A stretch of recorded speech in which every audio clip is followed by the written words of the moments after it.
자, 반갑습니다, 여러분. 저는 특허법인 대연에서 대표 변리사를 하고 있습니다. 특허청에서 오랫동안 이제 특허 심사를 하다가 특허, 상표, 디자인, 여러분들 지식재산권 많이 얘기 들어보셨죠? 뭐 IP다, 지적재산권이다. 요즘 이게 화두 아니겠습니까? 그래서 특허가 왜 중요한지, 그리고 여러분들이 이제 지금 학생이지만 학생이면서 이제 반드시 해야 되고 알아야 될 거를 제가 경험과 또 실제 그 사례를 좀 알기 쉽게 좀 준비를 했어요. 한 2시간짜리 강의인데 중간에 이제 휴식 시간도 갖고 질문도 편하게 받도록 하겠습니다. 자, 여러분들한테 제가 4가지 케이스를 한번 말씀을 드릴 거예요. 자, 한번 여러분들이 이게 어떻게 문제를 풀어나갈 거, 실제 사례입니다. 전부 학생들하고 관련된 거고, 여러분들이 나중에 창업자가 될 수도 있고, 회사 들어간다 하더라도 이 특허 상표 계속 맞부닥치는 문제거든요. 그래서 이제 첫 번째는 예비 창업자가 있다 이거죠. 메이크업 이쪽으로 이제 아이디어 공모전을 냈는데, 이 사람이 낸 거는 작년 2011년 11월 18일에 출품했어요.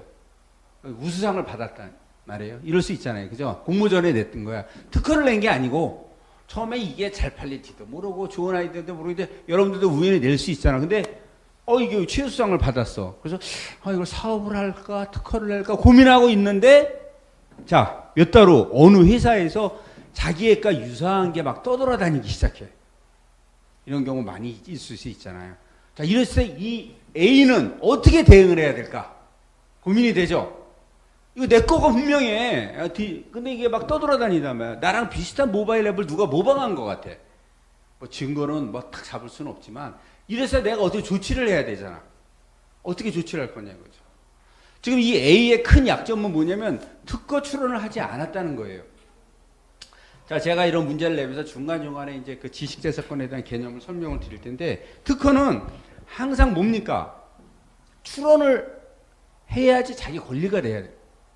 출원해서 등록을 받아야 내 권리지, 내 아이디어 뭐 아무리 내가 이거 1년 전에 내가 구상한 거야 이거 다 소용이 없다는 거지. 그러니까 이 친구는 사실은 이 앱을 출품과 동시에 출원을 했어야 돼. 자, 그렇게 되면 누군가 모방을 했을 때 내가 경고장을 보낼 수 있고 법적인 조치를 취할 수 있는데, 당연히 모르지. 어떻게 알겠어. 그렇지만 여기에 히든카드가 숨어 있다 이거야. 여러분들 꼭 기억하세요. 자, 내가 원래는 어느 상품을 출품을 하거나 뭐 이렇게 세상에 내보였을 때는 이제 특허권을 상실하게 돼. 공지된 기술이 되면 안 되거든. 그래서 내가 좋은 아이디어가 있을 때는 세상에 내보이기 전에 특허 출원을 하는 게 원칙이에요. 무슨 말씀인지 아시겠어요? 자, 우리 옆에 친구가 뭐 색다른 뭐 메이크업에 대해서 뭐 네일 아트에 대해서 개발을 했어. 이거 막 블로그에 선전하고 광고지 전다 친구들한테 막 말했다. 이게 어떻게 될까? 그 특허 자체가 신규성을 상실을 해버린다고. 무효가 되는 거야, 그냥. 그 얘기한 순간. 법적으로는 그래요. 그러니까 이 친구는 큰 실수를 했던 거지. 원래는 이 출품했을 때 출원을 했어야 되는데 시기를 놓쳤어. 근데 이런 다수가 선의의 피해자가 있을 수 있기 때문에 법에서는 신규성 의제 주장이라는 제도가 있어. 자, 뭐냐면 원래는 이 날짜에 동시에 출원이 들어가야 되는데 몰라하고 뒤늦게 할 수도 있잖아. 일반 국민들이 잘 몰라. 1년이란 기간을 줘. 1년. 1년 안에 이걸 소명해야 돼. 자, 제가 원래는 이때 출원을 했어야 되는데 어떠한 이유로 제가 뒤늦게 출원하게 됐습니다. 1년 안에만 이 증거에 대한 그런 서류를 같이 제출을 하면 어떻게 돼? 출원 날짜를 인정을 해주는 거야. 소급을 해준다 이 말이에요. 그러니까 이 친구는 오늘이 11월 며칠이야? 16일이잖아. 아직 이틀 남았네. 예를 들면 오늘 18일까지만 빨리 특허청에 이 자료, 그때 당시에 출품했다는 기록과 함께 제출을 하면 출원이 무사하게 된다. 원래는 자기 거에 의해서 안 되지. 먼저 출원했기 때문에. 자, 요런 그 내용이 숨어 있다는 거예요. 여러분들이 이제 창업할 때 이런 거 특히 조심하셔야 되고, 두 번째 도전. 이건 이제 여러분들 어디 취업했을 때, 또 뭐 창업 준비 중일 때도 좋아. 막 회사에서 대리 역할하고 막 뭔가를 막 하고 있는데 경고장을 받는 경우가 굉장히 많습니다. 우리 특허를 침해했네, 뭐 디자인을 저작권을 침해했네 이랬을 때 여러분 당황하죠. 어떻게 해야 돼? 이럴 때는 여러분들이, 그래서 이제 오늘 제가 이게 강의 내용이 특허 명세서를 어떻게 공부를 하고 거기서 가장 핵심이 무엇인지. 이거 모르면은 맨날 끌려다니는 거야. 벌벌벌 떠는 거지. 이럴 땐 두려워하지 말고. 자, 이 사람들이 특허권을 침해했다는 경고장을 보낼 때는 전제 조건이 뭡니까? 상대방이 특허권이 있다는 거거든. 그럼 그 등록번호가 있을 거라고. 그럼 그 등록번호를 키프리스 사이트에서 검색을 하면 특허 공보를 여러분들이 열람할 수가 있어요. 무슨 얘기인지 아시겠어요? 공보를 보고 이 사람의 권리 범위를 여러분들이 해석을 할 줄 알아야 돼. 그 청구항이라고 해요. 영어는 클레임이라고 하는데 그 명세서가 수십 페이지로 되어 있는데 다른 거 보지 말고 저 뒤쪽에 보면 청구항 1, 2, 3, 4 이렇게 돼 있는 게 있다고. 그게 권리야. 우리가 아파트 부동산 등기도 보면 내 대지 면적 이런 게 나와 있듯이 여러분들이 그 핵심을 봐야 돼. 그래서 이 사람들이 권리가 여기서부터 여기까지인데 이 사람이 주장하는 건 뭐야? 자기의 권리 이렇게 등록받았는데 니네들이 침해했다는 거잖아. 이 사람이 얘기하는 거하고 우리 기술하고 대비를 해봐야 돼. 이게 진짜 침해인지 아닌지. 무슨 이야기인지 아시겠죠? 근데 이렇게 조사를 해보면 엉뚱하게 침해가 아닌 경우가 많다는 거지. 여러분들 이렇게 보면 나는 마스크 제조업을 하는데 그 마스크에 예를 들어서 어떤 그 탈취제에 대한 거를 우리는 생산을 하고 있는데 저 사람은 청구항을 보니까 탈취제가 아니야. 그냥 면직물에 대한 특허만 받았을 뿐이야. 그런데 사장이 그냥 겁주려고 막 경고장 보낼 수도 있고 잘 그 내용을 모르고 막 비슷한 마스크를 하니까 막 그렇게 남발하는 경우가 많다는 거지. 근데 여러분들 그걸 모르면 막 끌려다니게 된단 말이지. 변호사를 찾아가야 되는지 변리사를 찾아야 모르는 거야. 웃기는 거잖아. 기본적인 내용을 공부하자 이 얘기예요. 2시간 정도 여러분이 제 강의를 잘 들으면 100%는 이해를 못 하더라도 적어도 뭐가 몸통이고 뭐가 꼴인지는 알아야 될 거 아닙니까? 이 지식재산 하는 이 시기에 특허가 뭔지 상표가 뭔지 이거 답답한 얘기죠. 왜? 이게 여러분들 이제 사회 나가면 당연히 기술력 시대 아니겠습니까? 모든 게 특허 전쟁인데 디자인 전쟁, 상표, 브랜드 맨날 그 싸우잖아요. 뉴스에도 나오고 삼성, 애플, 뭐 연예인들 초상권 문제 이게 다 여기에 녹아 있다는 얘기지. 내 이름 쓰지 마라, 뭐 고북미 김밥 이거 다 특허 분쟁 아닙니까? 이따 설명드리겠지만 그래서 이런 경우에는 그렇다면 우리가 특허를 알아야 되겠죠. 상표가 뭔지 알고 특허를 알아야 뭐 대응을 할 거 아닙니까? 이것도 마찬가지. 이거 상표에 대한 건데요. 자, 내가 네일 아트 전문점을 하고 싶은 거야. 그래서 네일 천국이라는 걸 부산에다 딱 이제 간판을 붙였단 말이지. 근데 어느 날 경고장이 딱 날라왔어. 서울에서 날라왔는지 어디서 날라왔는지 모르겠어. 근데 이 사람은 상표를 등록받은 거야. 자, 경고장을 보내는 사람들은 다 등록받은 사람들입니다. 자기 권리가 있는데 누가 내 거랑 비슷하게 한다든지 하면은 여러분들한테 이제 공격하는 거야. 특히 여러분들이 창업하게 되면 어떻게 됩니까? 만만하게 본다고. 나이도 어리고 가창업자들을 기존 업체들이 쉽게 말하면 견제하려고 여러분들한테 운을 띄워본다고. 그래서 이 사람이 보니까 이 사람은 네일 유토피아야. 해석하면 비슷하네요. 그죠? 네일 천국 비슷한데 앞에 도형이 붙어 있어. 이게 상표 이따 또 말씀드리겠지만 상표는 문자로도 되고 기호로도 되고 도형으로도 되고 이들의 결합으로도 돼요.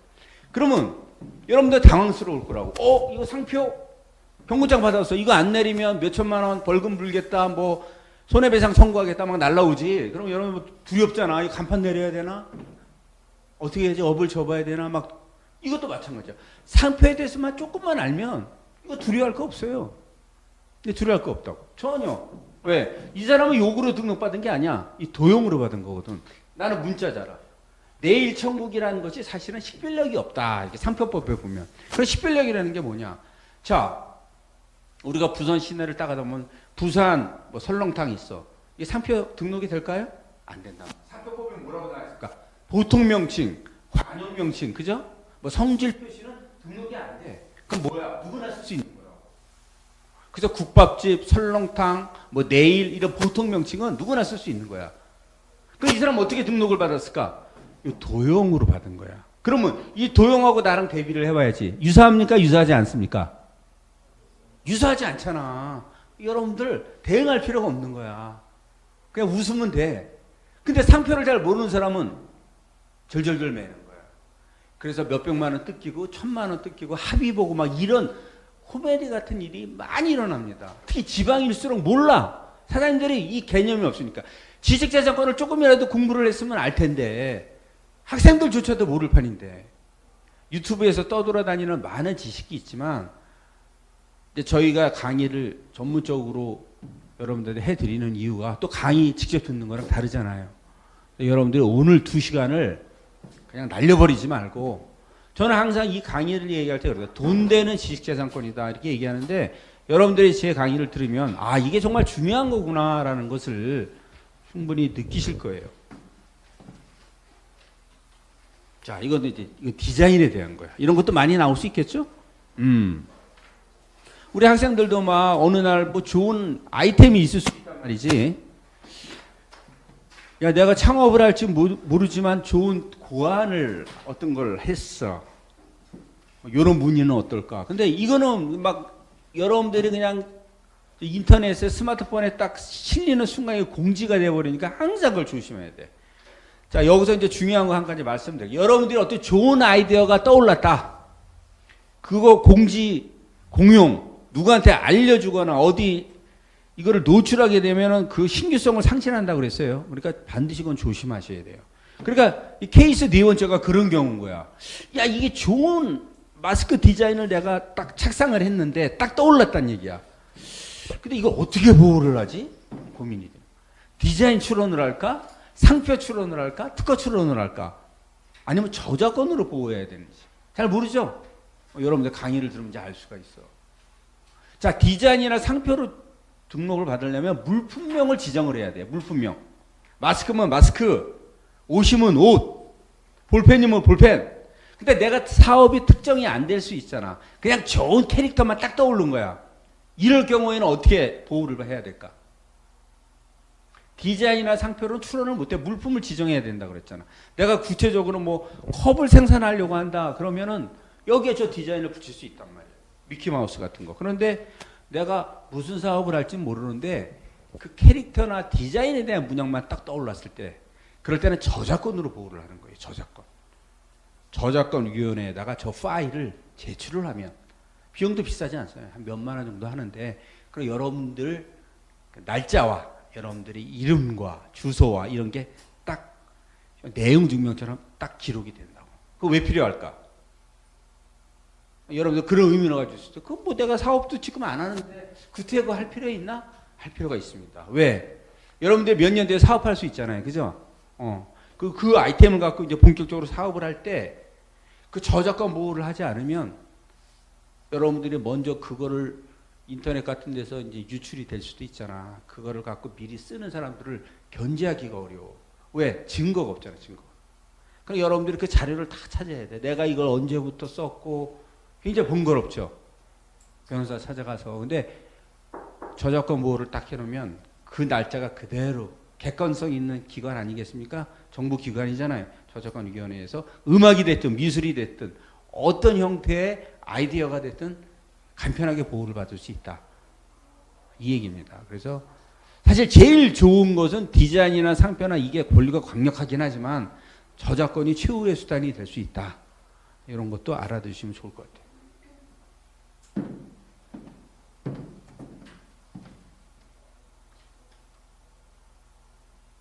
그래서 오늘 제목을 한번 이렇게 정해봤어요. 창준생이 됐든 취준생이 됐든 우리가 신문이나 뉴스 보면 IP 많이 오징어 게임 같은 거 막 그 IP 얘기 많이 하잖아요. 그 내용 콘텐츠에 대해서 뭐 미국에 가져갔네요. 우리나라는 그냥 로열티도 얼마 못 받고 그냥 이런 얘기들이 많이 나오기 때문에 이 지식재산권에 대해서 우리가 한번 꼭 공부를 해보자. 이런 특허 분쟁은 너무 많아요. 네네치킨과 BHC하고도 특허 분쟁이 있었어. 결국 네네치킨이 졌지만 자기네하고 맛이 비슷한 거예요. 근데 여기에 보면은 왜 졌냐면 특허는 구성 요소 완비의 법칙이라고 했다고. 얘네들 특허 등록을 7개 조리 단계가 쭉 있는 거야. 이걸 다 써야 돼. 특허 침해가 되려면 7개를. 근데 얘네는 몇 개만 썼어? 4단계만 쓴 거예요. 근데 내내에서는 4단계만 썼지만 나머지 3가지는 용이하게 할 수 있다 이렇게 주장을 한 거고 판사는 그렇지 않다. 이게 전부 다 침해한 건 아니다 해서 결국 침해가 아닌 거로 판결이 났어요. 판결이 났고 이런 것만 보더라도 얼마나 많은 분쟁이 있는지. 또 미샤라고 옛날에 이제 좀 오래된 화장품인데 지금도 있죠. 원래 얘네들이 이렇게 꽃무늬가 있었단 말이지. 원래 옛날 로고에 이게 있었는데 요 일본 거를 뺏긴 거야. 일본 거. 그래서 일본 대법원에서 패소 판결 맞았어요. 창피한 얘기죠. 우리나라 화장품 미샤가 일본에서 마리폰트 사건을 카피했다고. 색깔만 다르게 해서. 그렇지만 이건 침해예요. 색깔만 바꾼다고 해서 침해가 아닌가 아닙니다. 누구나 이거는 그렇게 생각할 수 있기 때문에 그래서 지금은 이걸 내렸어요. 간판을. 꽃무늬를 이제 안 쓰지. 미샤는 이런 거. 스타트업 여러분들 저는 이제 창업 준비거나 조만간 그렇게 하게 될 텐데 잘 모르니까 계속 분쟁 나는 거예요. 특히 앱, 모바일 이런 거에서 상표 분쟁 엄청 많습니다. 또 여러분들이 상표를 모르니까 이게 특허받은인데 실질적으로 얘네들은 뭐야? 실용신안을 특허라고 이렇게 잘못 표기를 하고 이게 펌핑하는 거죠, 막. 디자인을 받아놓고서 특허라고 하고 말이야. 상표를 받아놓고 특허라고 하고 이게 10 이렇게 10으로 되는 게 특허고 20이 실용신안이고 30이 디자인이고 30이 상표고 30이 디자인이고 40이 상표란 말이지. 근데 그거 기본적인 상식만 알아도 이거 좀 회사가 좀 이상하네. 얘들이 과장 광고를 하는구나 이런 걸 알 수가 있단 말이지. 응? 자, 우리가 이렇게 돌아다니다 보면 음식점을 많이 보죠. 특허받은 제품 해놓고 출원번호를 쓰고 있어. 서울대학교 입학했다는 거야. 서울대학교 합격한 게 아니잖아. 입학원서 번호 쓰고 서울대학교 합격한 것처럼 사기치는 거랑 똑같다는 거예요. 그런 게 굉장히 많습니다. 특허 출원번호에 속으면 안 돼요. 특허 등록번호를 봐야 돼. 디자인 출원번호가 중요한 게 아니야. 디자인 등록번호, 상표 등록번호를 봐야 돼. 그러니까 상표 출원번호 해놓고 40-2015, 2015년도에 한 거를 붙여놓는 거야. 웃기는 거야. 등록도 못 받은 거를 갖고 홍보하는 거야. 일반 대중들은 모르지. 특허 받았나 보다. 이렇게 알고 그 물건을 구매하고 계약을 하고 한단 말이지. 이런 것도 소멸이 됐어. 특허는 20년 동안 권리가 유효하고 상표는 10년. 디자인 20년, 실용신안 10년인데 이거 죽은 권리를 갖고 이렇게 아직도 써먹는 회사도 많더라. 이 말이지. 답답한 얘기죠. 그죠? 이런 거는 여러분들 키프리스 사이트에서 얼마든지 검색할 수 있다. 그럼 만료가 됐구나. 그럼 이거 결국 뭐야? 누구나 쓸 수 있는 거야. 자기가 광고하면 안 되지. 그렇죠? 그러니까 여러분들이 이 지식재산권을 모르면 이렇게 많은 정보에 대해서 무지할 수가 있다는 거예요. 무지할 수가 있다. 내 권리도 빼앗길 수 있고, 남한테 공격받을 수도 있고. 자, 여러분들 막말로 이렇게 생각합시다. 아유, 나는 특허고 귀찮아. 돈도 많이 들고. 나는 내 사업만 할 거야. 과연 그렇게 될까요? 여러분들이 온전하게 순수하게 내 사업만 특허 안 받고 그렇게 할 수 있을 것 같아요? 안 됩니다. 상대방들이 가만 놔두질 않아요. 물론 여러분들이 매출액이 형편없고 경쟁 상대가 안 되면 내버려 두겠지. 하지만 중요한 거는 여러분들의 성장의 기미가 보일 때 그때부터 이제 경쟁의 칼날이 들어옵니다. 그때 만약 특허를 받아놓지 않았다, 상표 등록을 하지 않았다, 디자인 등록을 하지 않았다, 땅을 치고 후회하는 거예요. 땅을 치고. 그런 사람들 너무 많이 보는 게 저희가 현장에서 보는 그런 부분, 뉴스에서 나오는 부분, 뭐 유튜브 같은 데 보시면 엄청난 그런 정보들을 여러분들이 볼 수 있을 겁니다. 그래서 오늘은 여러분들 가볍게 2시간이긴 하지만 지식재산권에 대한 개념만 딱 머리에 심어놓고 가면 여러분들이 알아서 이 머리 회로가 쫙쫙쫙 돌아가는 거예요. 궁금하면 요즘에 찾아보는 거고 유튜브를 보는 거고 적어도 그 시간만으로 우리가 만들자 이거지. 근데 지식재산권은 어렵지 않다. 쉽게 가면 예전에는 부동산, 뭐 건물, 현금, 금 이런 게 이제 유형자산인데 지식재산권은 무형자산이라고 보면 돼요. 무형자산. 실체가 없는 자산이다. 결국 뭐겠습니까? 뭐 특허, 상표, 영업비밀 뭐 이런 거 아니겠습니까? 근데 놀라운 거는 한번 연도를 보실래요? 1975년도 이거 미국입니다. 미국의 대표적인 기업 500개, 스탠다스포어스 500개 기업을 조사를 했더니 자 어때요? 75년도에는 유형자산이 83%를 차지했어. 그런데 연도가 지나갈수록 밑에 저 이 하늘색 있는 이 무형자산의 비율이 얼마까지 올라갔어요? 에? 얼마까지 올라갔어? 90%까지. 대단하지 않습니까? 이제 재산의 가치를 현물로 따지질 않는다니까? 보이지 않는 이런 특허권. 이런 게 값어치가 올라가. 왜 그럴까? 여러분들 보세요. 단순한 노동력 같은 건 AI가 이제 다 한 시대가 올 거 아니야. 로봇이 대체되고. 그럼 결국 남는 건 뭐야? 기술이지, 기술. 무형자산. 무형자산만 나는 거야. 그걸 여러분들 아셔야 돼요. 앞으로 10년 뒤에 사라질 기술, 사라질 직업, 이런 거 많이 나오잖아요. 단순 반복적인 일들 다 사라지지 않습니까? 그래서 이 무형자산이 점점점, 그래서 이제 지식재산 하는 거죠. 4차 산업 얘기 뭐 늘상 듣는 얘기지만 4차 산업이 바로 그거예요. 하드웨어적이고 뭐 전부 이렇게 반복적인 일들은 전부 지능. 예전에 지식정보 사회였어요. 지식정보. 지식이 컴퓨터에 쌓여 있었다고. 그러면 인간이 그걸 찾아서 내가 가공을 해서 이렇게 했는데 지금은 어때? 지능정보 사회야. 지능정보. 이제 AI가 그 역할까지 다 해주는 거야. 지식 플러스 뭐? 그걸 선택해서 취사, 가공하고 입맛에 맞게 준다니까. 그러니까 인간이 하는 역할이 점점 줄어드는 거지. 더 편리해지긴 하지만 노동력이 점점점 사라지는 거야. 퇴보되고. 근데 이 경쟁에서 살아남지 못하는 사람들은 뭐 조용히 이제 그렇게 되는 거야. 사람의 가치가 점점 떨어져. 특히 4차 산업혁명 이런 시대가 될수록 정보와 그 가치가 훨씬 더 높아진다. 결국은 이 지식재산권이라는 게 선진국의 전략입니다. 선진국.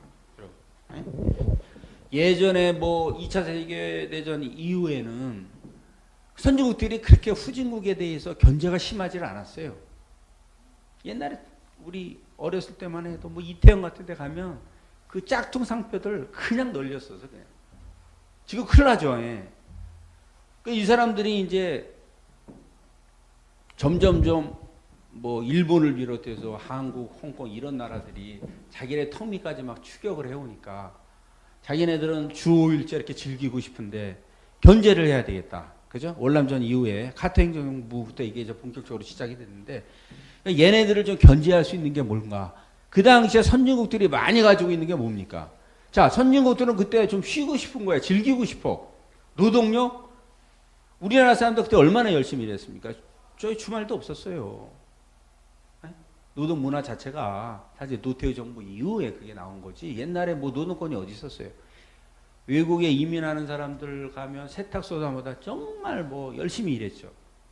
근데 이 사람들은 이제 노동력이나 이런 거의 시대를 넘어서서 자기들이 좀 즐기고 싶은데 이 후발주자들이 계속 따라오니까 이걸 견제하기 위해서 산업혁명 이후에 그래도 특허권을 많이 가진 게 선진국 아니겠습니까?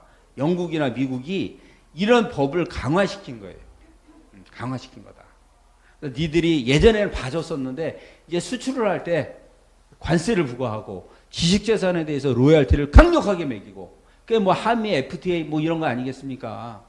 저작권을 예를 들어볼까요? 여러분 저작권 보호기간이 지금 몇 년입니까? 몇 년이에요? 저작권. 자, 예전엔 50년이었다고.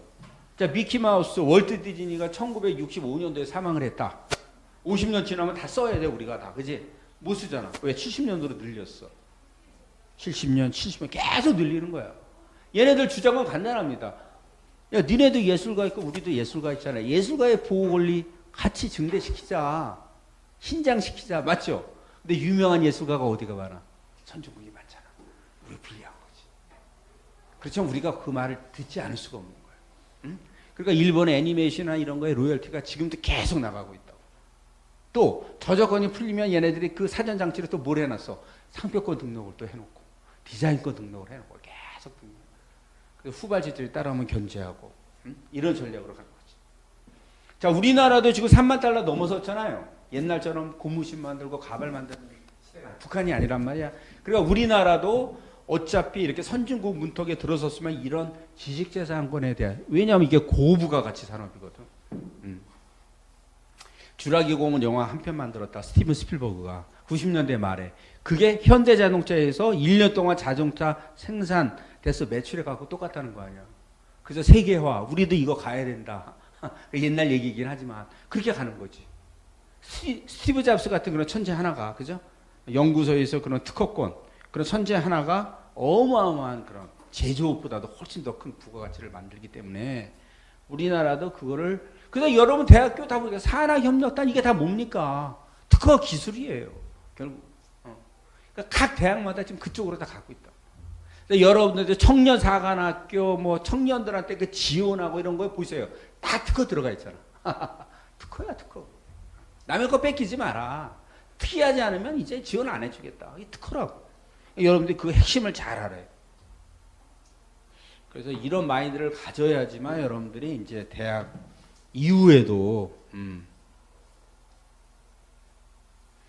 그러니까 오늘의 핵심은 이거예요. 나만의 아이디어를 어떻게 보호하고 활용할 것인가. 이게 핵심이죠. 그래서 이게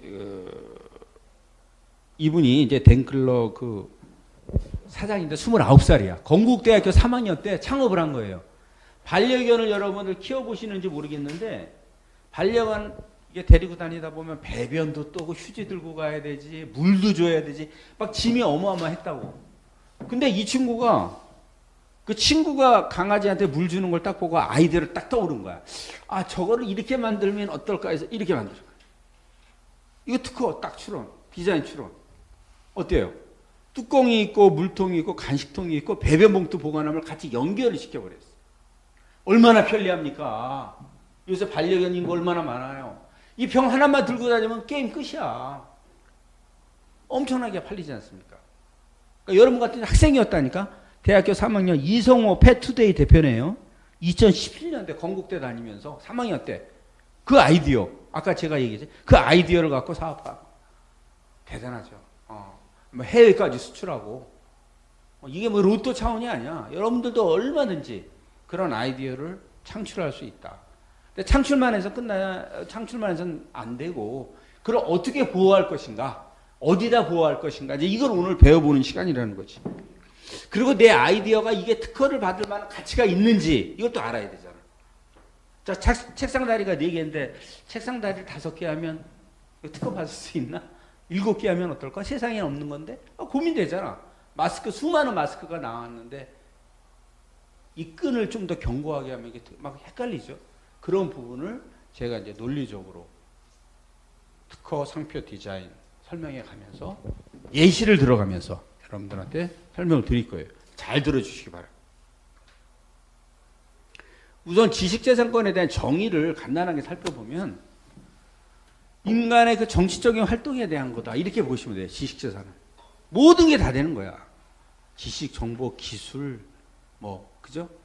초등학생이 막 그림을 그렸다. 이것도 저작권 보호될 수 있어요. 지식재산권이 될 수 있어요.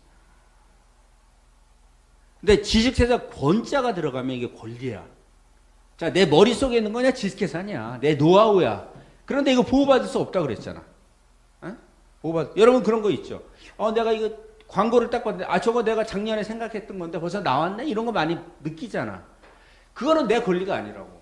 내 머릿속에 들어있는 아이디어일 뿐이야. 근데 이걸 권리로 등록을 받으려면 어떻게 돼? 특허청에 출원을 해야지. 뭐, 이제 공신력 있는 정부 기관에다가 해서 등기를 받는 거야. 등기. 자, 이게 내 땅입니다. 주장만 해서는 안 되잖아. 등기를 받아야 돼. 법원에 가서 이 아파트 등기를 받듯이 자동차 등기 똑같아. 이 지식재산권에 대해서 등기를 해주는 곳이 어디다? 특허청이다. 특허청. 그래서 그렇게 됐을 때 비로소 온전한 지식재산권이 된다. 지식재산권이 됐을 때 내가 그걸 남한테 팔 수도 있고 빌려줄 수도 있고 침해 주장을 할 수도 있다. 머릿속에 있는 것만으로 침해 주장 안 되는 거예요. 그래서 신지식재산권은 이 지식재산의 워낙 속도가 빠르니까 지금도 계속 여러분들 인공지능 로봇이 만든 그림이 과연 권리자가 누구 거로 돼 있는지 아직도 법이 미비해요. 하지만 그런 것들이 막 나오잖아요. AI가 소설도 쓰고 그림도 그리고 음악도 작곡을 하는데 그 권리가 누구한테 있는 거냐? 로봇을 만든 사람한테 있는 거냐? 로봇에 있는 거냐? 로봇의 소유주한테 있는 거냐? 이게 아직 법으로 정리가 안 돼 있어. 그런 것들을 신지식재산권이라고 한다. 저작권은 예술가에 대한 권리다. 이렇게 이제 이해하시고 또 이렇게 도표를 보자면 이렇게 그려지는 거예요. 그래서 지식재산권은 크게 산업재산권, 저작권, 신지식재산권으로 나눠지는데 이제 산업재산권은 우리가 전통적으로 뭐 특허, 실용신안, 디자인, 상표가 될 거고요. 저작권은 예술가에 대한 권리가 될 겁니다. 저작권. 저작권위원회에 등록을 받는 거예요. 저작권에 좀 예를 들자면 조용필, 돌아와요 부산항에 유명한 가수죠. 근데 아이러니하게 노래 지금 뭐 요즘 나오는 가수는 아이유 같은 경우 노래방에서 뭐 그 한 달에 뭐 어마어마한 돈이 들어오는데 조용필 씨 때만 해도 저작권 수입이 별로 없었대요. 왜? 잘 몰라가고. 오아시스 레코드랑 계약을 한다 그러면 계약 조건에 모든 권리는 뭐 예를 들어서 레코드사가 갖는다 그냥 쓴 거야. 아무것도 모르게 그냥 사인하고 그 많은 히트곡을 냈는데도 없는 거야. 저작권 수입이 없어 거의. 그래서 지금 이제 젊은 가수들은 그걸 알기 때문에 계약 조건에 아 이거는 제 권리입니다. 이 주장을 하고 그 로열티에 대해 그 자기 수입에 대해서 권리보호를 받는 거죠. 여러분들이 이런 걸 이제 아셔야 됩니다. 내가 보건 환경까지만 당연히 법에 대해서도 알아야죠. 어떻게 한 분야만 알고 세상을 살 수 있겠습니까? 영어도 알아야 되고 법에 대해서도 알아야 되고 다 알아야 되고 컴퓨터도 공부해야 돼요. 신지식 재산권은 아까 말씀드린 그런 부분들 뭐 컴퓨터 프로그램, 폼종, 또 유전공학 막 새로운 기술들 막 쏟아지잖아. 이런 것들에 대해서 그냥 포괄적으로 이렇게 대별을 한다. 오늘 제가 중점적으로 말씀드릴 부분은 아무래도 전통적인 산업재산권이 되고 여러분들하고도 가장 이게 좀 밀접할 것 같아요. 이 부분이. 여러분들이 만약 예술 쪽을 하는 사람들이라면 이것도 좀 잘 알아야 되겠죠. 그다음에 컴퓨터 프로그램을 이제 개발한다든지 하면 또 이런 쪽도 많이 알아야 되고 여러분들은 아마도 전반적으로 제가 설명을 해드리겠습니다만은 여러분들한테 좀 여러분들이 좀 더 관심을 갖고 알아야 될 부분만 좀 포인트를 잡아서 말씀드릴게요. 자, 그래서 우리 산업재산권은 크게 네 가지가 있어요. 요거는 꼭 아셔야 됩니다. 아셔야 되는데 특허가 이제 원천 기술이라고 보시면 돼요. 가장 이 개념은 자연 법칙을 이용한 기술적 사상의 고도한 창작이다. 등록 요건은 신규성, 진보성, 산업상 이용 가능. 이거 가장 핵심이죠. 이거 출원 후 20년이야. 20년. 20년 되면 사라지는 거야. 권리 사라져. 누구나 이제 쓸 수 있는 기술이 되는 거. 실용신안은 소발명이라고 그래서 특허를 개량한 기술을 실용신안이라고 그래요. 이거 좀 쉬운 기술이라고 해요. 쉬운 기술. 물품의 형상, 구조, 조합이다. 역시 신규성, 진보성, 산업상 이용 가능성을 보고 얘는 10년입니다. 디자인은 기술하고 상관이 없어요. 특허는 아주 난이도가 있는 기술, 실용신안은 특허를 개량한 기술, 디자인은 외관에 대한 모양, 형상에 대한 거라고 이해하시면 돼요.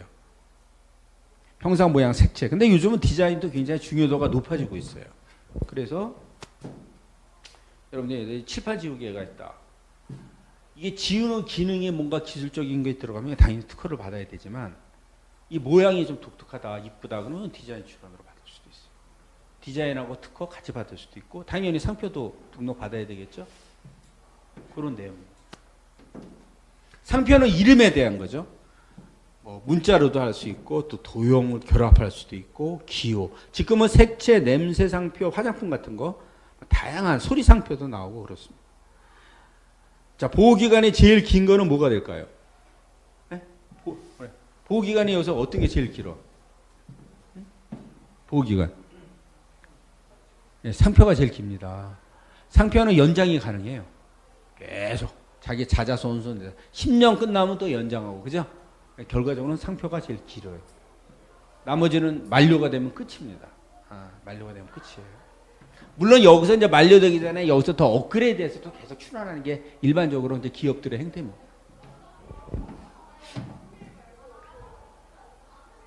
자, 전화기가 처음 만들었을 때는 수화기랑 송화기능이 분리가 돼 있었잖아. 자, 전화기를 처음으로 발명한 사람이 누굽니까? 여러분들 벨이라고 알고 있지만 사실은 엘리샤 그레인이라는 사람이 먼저 여러분들 아이디어 속에서 먼저 발명을 했는데 특허청에 출원한 거는 벨이 먼저 출원한 거예요. 하루 먼저 출원했다고 그러던가 그 역사책에 실제로 미국에 며칠 특허청에 먼저 출원했어요. 그래서 역사는 배를 기록하는 거예요. 기억하는 거예요. 이 당시에 이 아주 획기적인 발명이었는데 역시 쓰다 보니까 불편한 게 많을 거 아닙니까? 그죠? 그러니까 이제 이런 다양한 실용신안이 나온 거예요. 버튼식이 나오고 다이얼식이 나오고. 이게 실용신안 발명이다 이거죠. 이해되시겠어요? 네. 또 기술적인 거잖아요. 이것도 이렇게 돌리고 누르는 거. 이게 진화가 되면서.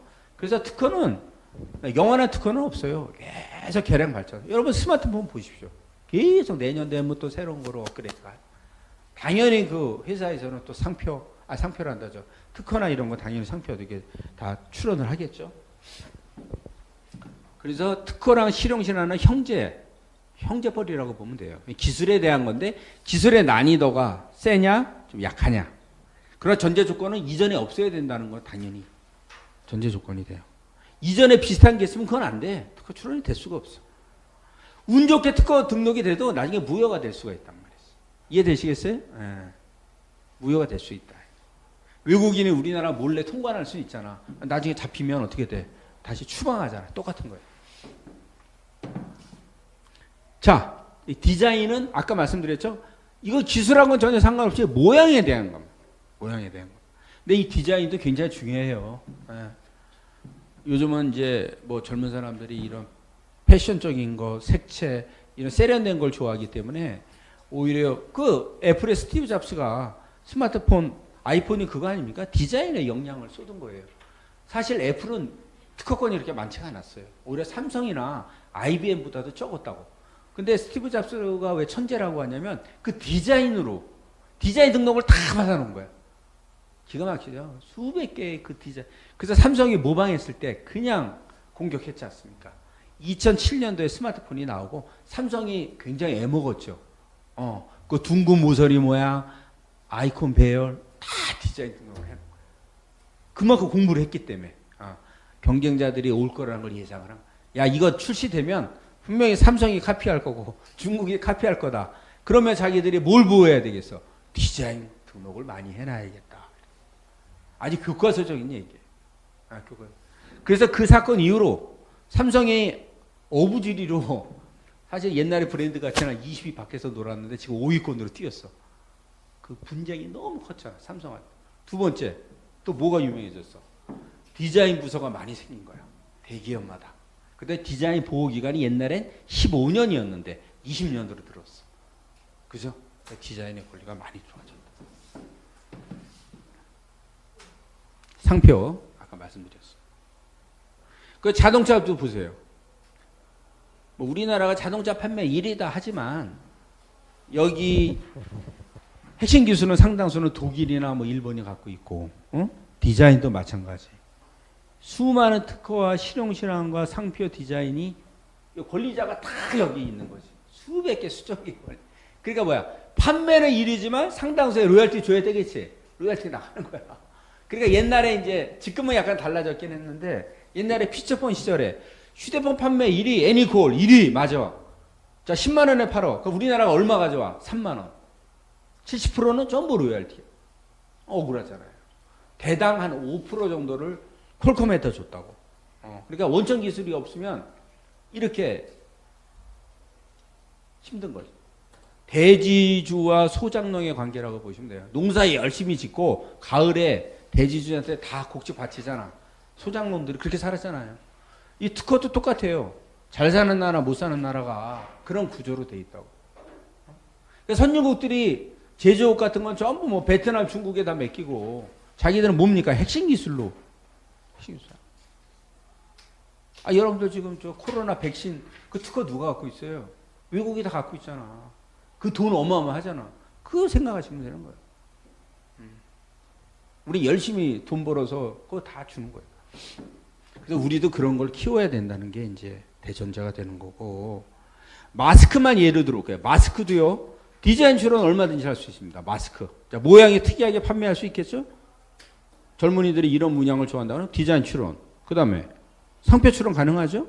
프라다 뭐 이런 자라나 이런 데서 상표 자기들 브랜드가 유명하니까 마스크 막 출시하는 거야. 자기 이름 붙여서. 같은 마스크지만 그래도 뭐 유명한 상표 딱 붙이면 좀 폼나잖아. 그 브랜드. 또 특허 출원도 할 수 있다 이거지. 마스크에 어떤 기능적인 게 있을 수 있잖아. 끈 조절 모양이나 이런 거를 간편하게 분리할 수도 있고 이런 것을 특허 출원으로도 얼마든지 할 수 있다. 스마트 마스크까지 나왔어요. 센서를 달아서 이게 공기 오염도를 측정해 주는 거야. 이게 특허 출원 됐잖아요. 2017년도에 벌써 나왔네요. 네. 이런 것들도 특허 출원 계속 쏟아지고 있다. 또 여러분들과 관련된 화장품 조성물에 대한 거, 그죠? 화장품 용기에 대한 거는 디자인 출원을 하지만 그 조성물에 대한 건 또 화학 특허로 출원을 할 수 있다. 이렇게 하는 이유가 왜겠어요?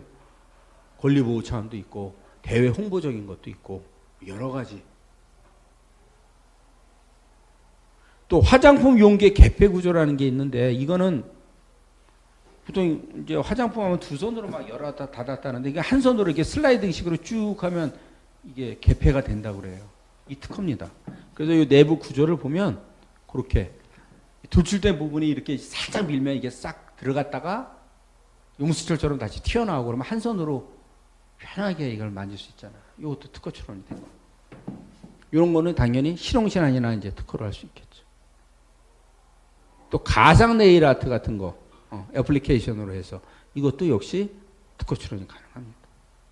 실제로 내가 매니큐어를 바르지 않고 그죠? 앱에서 이게 벌써 나온 게 몇 년도입니까? 이것도 한참 됐어요. 2011년도에 나왔네. 지금 얼마나 진일보한 기술들이 나왔겠어요. 이렇게 우리는 특허에 대해서 공부를 하고 있다. 지식재산의 가치에 대해서 말씀을 드리면 지금 금 1g이 60달러 정도라고 봤을 때 자, 인터페론 5,000불입니다. 항암 치료제. 에리스로포이에틴 같은 거 빈혈 치료제 약 6억 7천만 원 정도. 53만 불. CSF. 자, 옛날에 금을 캐러 캘리포니아를 갔다면 지금 선진국들은 이런 특허를 만들기 위해서 혈안이 되는 겁니다. 머리 좋은 학생들 장학금으로 유치해서 그죠? 이런 실리콘밸리 같은 데서 이런 거 만들게 하는 거예요. 그래서 이런 거 하나 대박 터지면 그냥 뭐 100만 명, 10만 명 일자리 그냥 창출되니까. 그렇잖아요? 아까도 말씀드렸지만 지금 우리가 하는 파이자 이거 다 그 어마어마한 로열티가 나가고 있잖아요. 미국이나 스위스 로슈사가 다 가만히 앉아서 미소 짓고 있는 거지. 그래서 우리도 이런 특허에 대해서 좀 각성을 갖고 여러분들이 또 앞으로 살아갈 세상도 마찬가지고 이거 없이 사회에 그냥 뛰어드는 건 정말 무기 없이 전쟁터에 뛰어드는 거랑 똑같아요. 저는요 예전에 이제 의상 디자인 학과도 강의를 한 적이 있었는데 영남대학교 디자인 학생들이야. 패션 디자인. 디자인에 대해서 아무것도 몰라. 아, 진짜.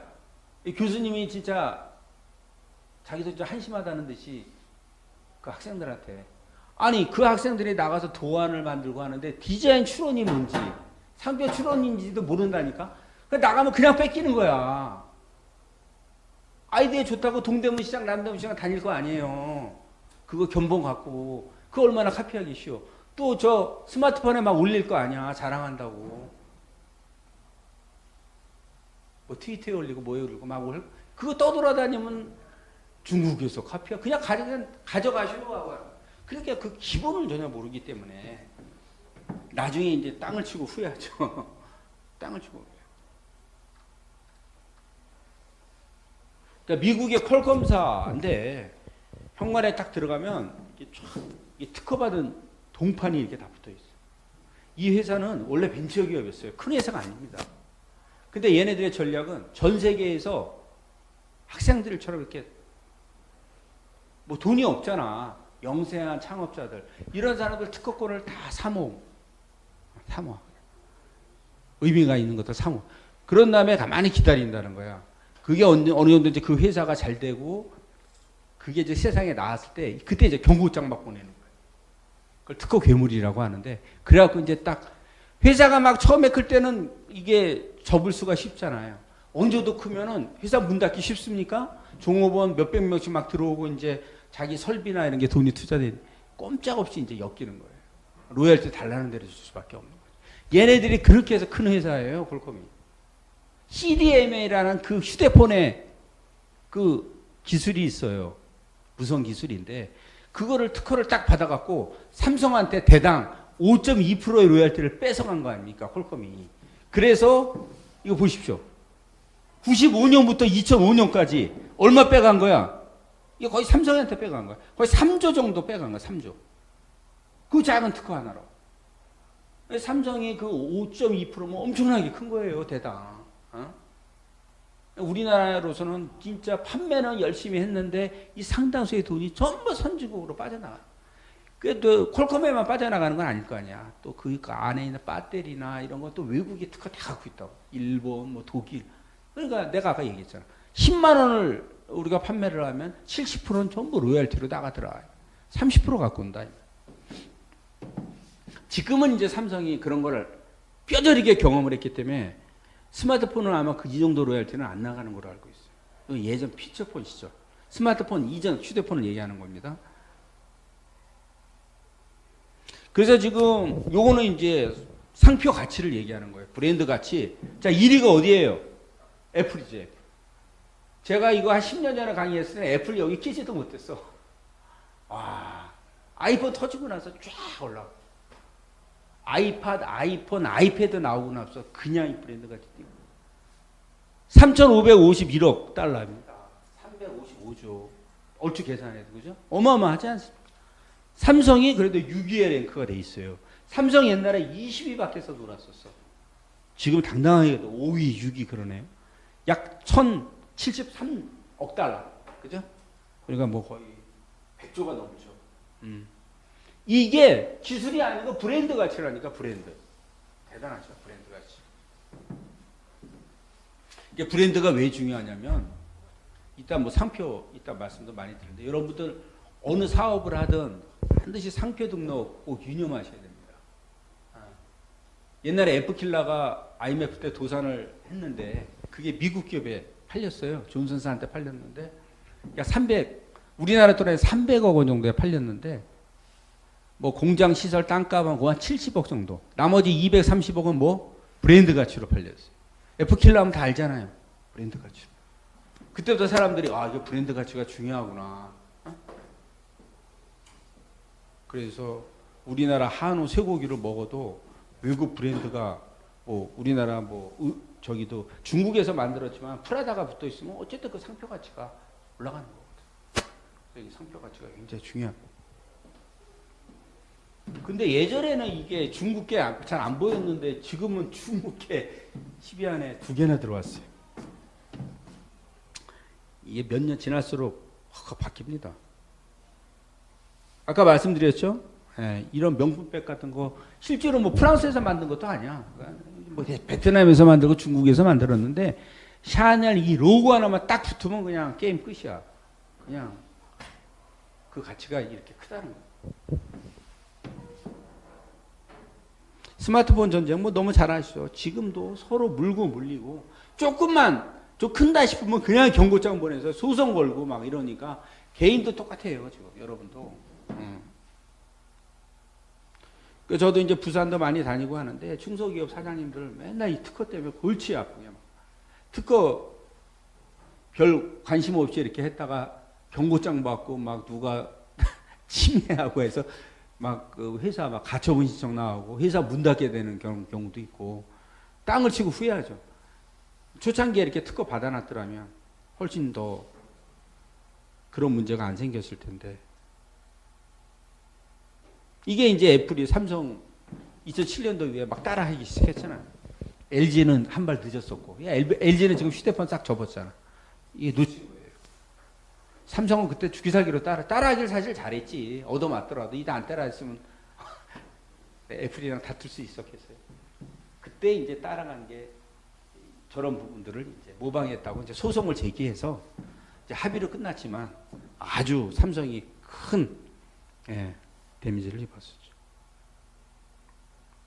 지금은 이제 또 백신에 대해서 이 특허권들이 선진국이 다 갖고 있거든. 20년 다 갖고 있으니까. 이거 얘네들이 뭐 안 풀면 어떻게 해. 후진국들은 다 죽어야 돼. 돈 없으니까. 이거 풀어달라는 얘기예요. 특허권 풀어달라. 이게 생명까지도 이 특허권이라는 것이 위협할 수 있다는 거죠. 그러니까 빈익빈 부익부 이런 현상이 점점 커지는 거지.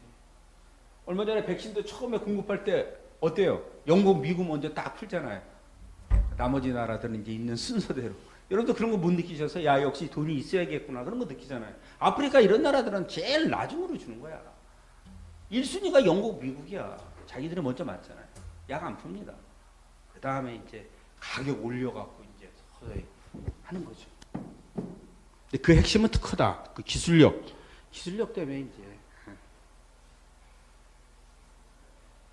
자, 그래서 여러분들이 오늘 이 시간에는 특허가 무엇인지 이거를 좀 알고 가셔야 될 것 같아요. 자, 특허. 우리나라가 그렇게 자랑하는 게 고려청자, 청기화 이런 게 있었는데 지금 이 기술이 남아 있습니까? 없어요. 근데 우리나라 이때 특허 제도가 없었거든. 그러니까 산업공상이라고 해서 이 기술자들을 천시했다고. 그러니까 대가 끊어지거나 제자가 사라지면 그냥 기술이 없어지는 거예요. 시스템이 없었어. 특허를 왜 만들어야 되는지. 그러니까 이제 이런 문제가 있는 거지. 자, 전라도 강진에서 이 고려청자를 기가 막히게 만드는 사람이 있는데 이 사람이 자기 기술을 노출을 안 해. 왜? 노출하면 자기만 손해잖아. 국가에서 보호해 주는 것도 아니잖아. 그러니까 혼자만 끌고 간다고. 그러다가 대가 끊어지거나 하면 어떻게 돼? 그 기술은 사라지는 거야. 근데 영국이라는 나라는 그 특허 제도를 이미 17세기에 만들었단 말이지. 우리나라보다도 사실 영국이 이렇게 잘 사는 나라가 아니었잖아요. 그죠? 섬나라였고 이렇게 농업국가였어요. 근데 영국 왕이 유럽의 젊은이들이 우리나라 와서 발명을 하면 국가가 보호를 해줘요. 그럼 유럽에 있는 젊은이들이 많이 와서 뭔가를 만들고 상공업이 장려가 될 거 아니에요. 이런 시스템을 만들었어요. 17세기에 영국이. 그게 결국 100년, 200년 뒤에 뭐가 되는 겁니까? 200년 뒤에. 에? 산업혁명이 되는 거예요. 산업혁명이 된다니까. 그래서 유럽이 잘 살게 된 게 그게 오랜 기간이 아니에요. 중국하고 게임이 안 되지. 불과 몇백 년이야. 이 특허제도 때문에 애들이 강력하게 될 수 있어. 시스템을 만들었으니까. 그러니까 그 시스템이 뭐냐면 아까 얘기했잖아. 우리나라는 기술자들이 이거를 감춰야 돼. 이거 풀면 누가 보호 안 해주니까. 기술자를 뭐 중시한 것도 아니었고 몰라서 왕이 그런 인식이 없었다니까. 근데 영국은 그 시스템을 왜? 이거를 국가에서 보호해 줘야지만 뭐 20년 동안 국가에서 누가 침해하면 국가에서 이제 뭐 벌금을 물든 얘를 보호를 해줘야지만 많은 발명가들이 어때요? 발명을 할 거 아닙니까? 많은 발명가 국가에서 보호해주고 그 대신 니들은 국가에서 보호를 해주는 대신에 어떤 시스템을 만들었냐면 기술을 공개를 해라. 왜 공개를 할까? 이 공개가 돼야지만 기술의 중복 투자가 안 되는 거예요. 우리나라 옛날 어땠어? 저기에 고려청자가 있는지 기술을 모르니까 중복적으로 막 그 에너지를 쏟았다고. 근데 이 기술이 공개가 되면 지금 기술이 여기까지 나왔네? 그 다음에는 내가 더 업그레이드를 해야지 하고 이게 여러 이제 산불이 번지듯이 그 어떤 서로 자극제가 되는 거예요. 기술의 발전이 자꾸 이루어지겠지. 경쟁도 되고. 그래서 여러분들이 특허 출원을 하게 되면 1년 6개월이 지나면 공개가 돼요. 법적으로. 여러분들 공개하기 싫어도 그렇게 돼 있어. 특허 출원을 한 순간 우선 심사를 해서 물론 등록되면 당연히 공개. 등록이 안 되더라도 1년 6개월이 지나면 전 세계 똑같아. 공개가 돼 있어. 그래서 여러분들 키프리스에서 스마트 마스크에 대해서 내가 찾고 싶다. 다 여러분들 열람할 수 있잖아. 이거 이미 나왔네? 여러분들 알아야 이거 그냥 출원하면 안 되겠구나. 똑같은 게 나왔네? 여러분들 업그레이드 할 거 아니야. 공개가 안 돼 있으면 모르니까 서로 그냥 깜깜한 자기 방에서 개발하는 거랑 똑같단 말이야. 너무나 그런 부분들이 불합리하다는 거지. 우리나라 아까 고려청자처럼 그 기술이 사장이 되는 거야. 그래서 이런 시스템이 바로 특허 제도의 핵심이다 이렇게 보십니다. 그래서 국가에 여러분들이 이제 그래서 어떤 기술에 대해서 여러분들이 출원을 할 때는 특허 명세서라는 걸 쓴단 말이야. 공개하기 위해서 심사를 받기 위해서 써요. 그러면 여러분들의 그 특허 명세서를 보고 심사관들이 이제 신규성 막 이렇게 찾는다고 서치를 해. 유사한 거 있는데 특허 줄 수는 없잖아요. 기술 조사를 한 다음에 등록을 되면 여러분들한테 아까 말씀드린 20년 동안은 여러분들이 독점적인 권리를 갖는 거예요. 네, 특허에 대해서 독점적인 권리를 갖는 거예요. 누가 내 거랑 비슷한 거 따라하면 경고장도 보낼 수 있고 손해배상 청구도 할 수 있고 민사소송도 제기할 수 있는 거예요. 강력하죠. 그 대신 여러분도 공개를 하는 거예요. 물론 특허 등록받기가 쉬운 건 아닙니다. 쉽지는 않지만 여러분들이 이제 조금만 좀 배우면 내 기술이 이게 등록 가능성이 있는지 없는지 파악하게 될 것이다. 그래서 한 5분 정도 쉬었다가 이런 걸 따놓고 무기를 갖는 이유가 자 그래서 타인의 침해를 예방하고 독점권을 행사할 수 있고 또 이 광고 효과가 엄청나죠. 특허 받았다 그러면 이제 신뢰감이 있더는 거예요. 이 우수하구나. 그래서 요새 중소기업 사장들이 특허를 많이 받으려고 해. 손님이 왔을 때 그래도 이게 특허, ISO 인증, 벤처기업 이런 거 붙어 있으면 믿음이 가잖아. 스펙이 아무것도 없어. 뭐로 얘기할 건데? 옛날엔 그게 됐어. 아, 우리는 20년 동안 부산에서 뭐 그 얘기가 됐다고. 20, 30년 전에. 지금 그 뭔데? 뭐가 구체적으로 뭘 내놔야지. 실적을 내놔라 이거야. 뭘 받았는데 인증을 받아서 뭘 받아서 이런 거. 그런 거잖아요. 여러분도 대학 다닐 때 자격증 같은 거 왜 땁니까? 필요하니까 따는 거지. 말로만 나 이거 잘해요. 왜 필요 없잖아. 그 다음에 지금은 정부에서 그걸 알기 때문에 입찰 이런 거 할 때는 특허를 전부 요구해. 특허 있으면 가산점을 줘. 은행에서 대출할 때도 더 싸게 해준다고. 기술보증기금, 신용보증. 여러분들 이제 창업할 거 아니야.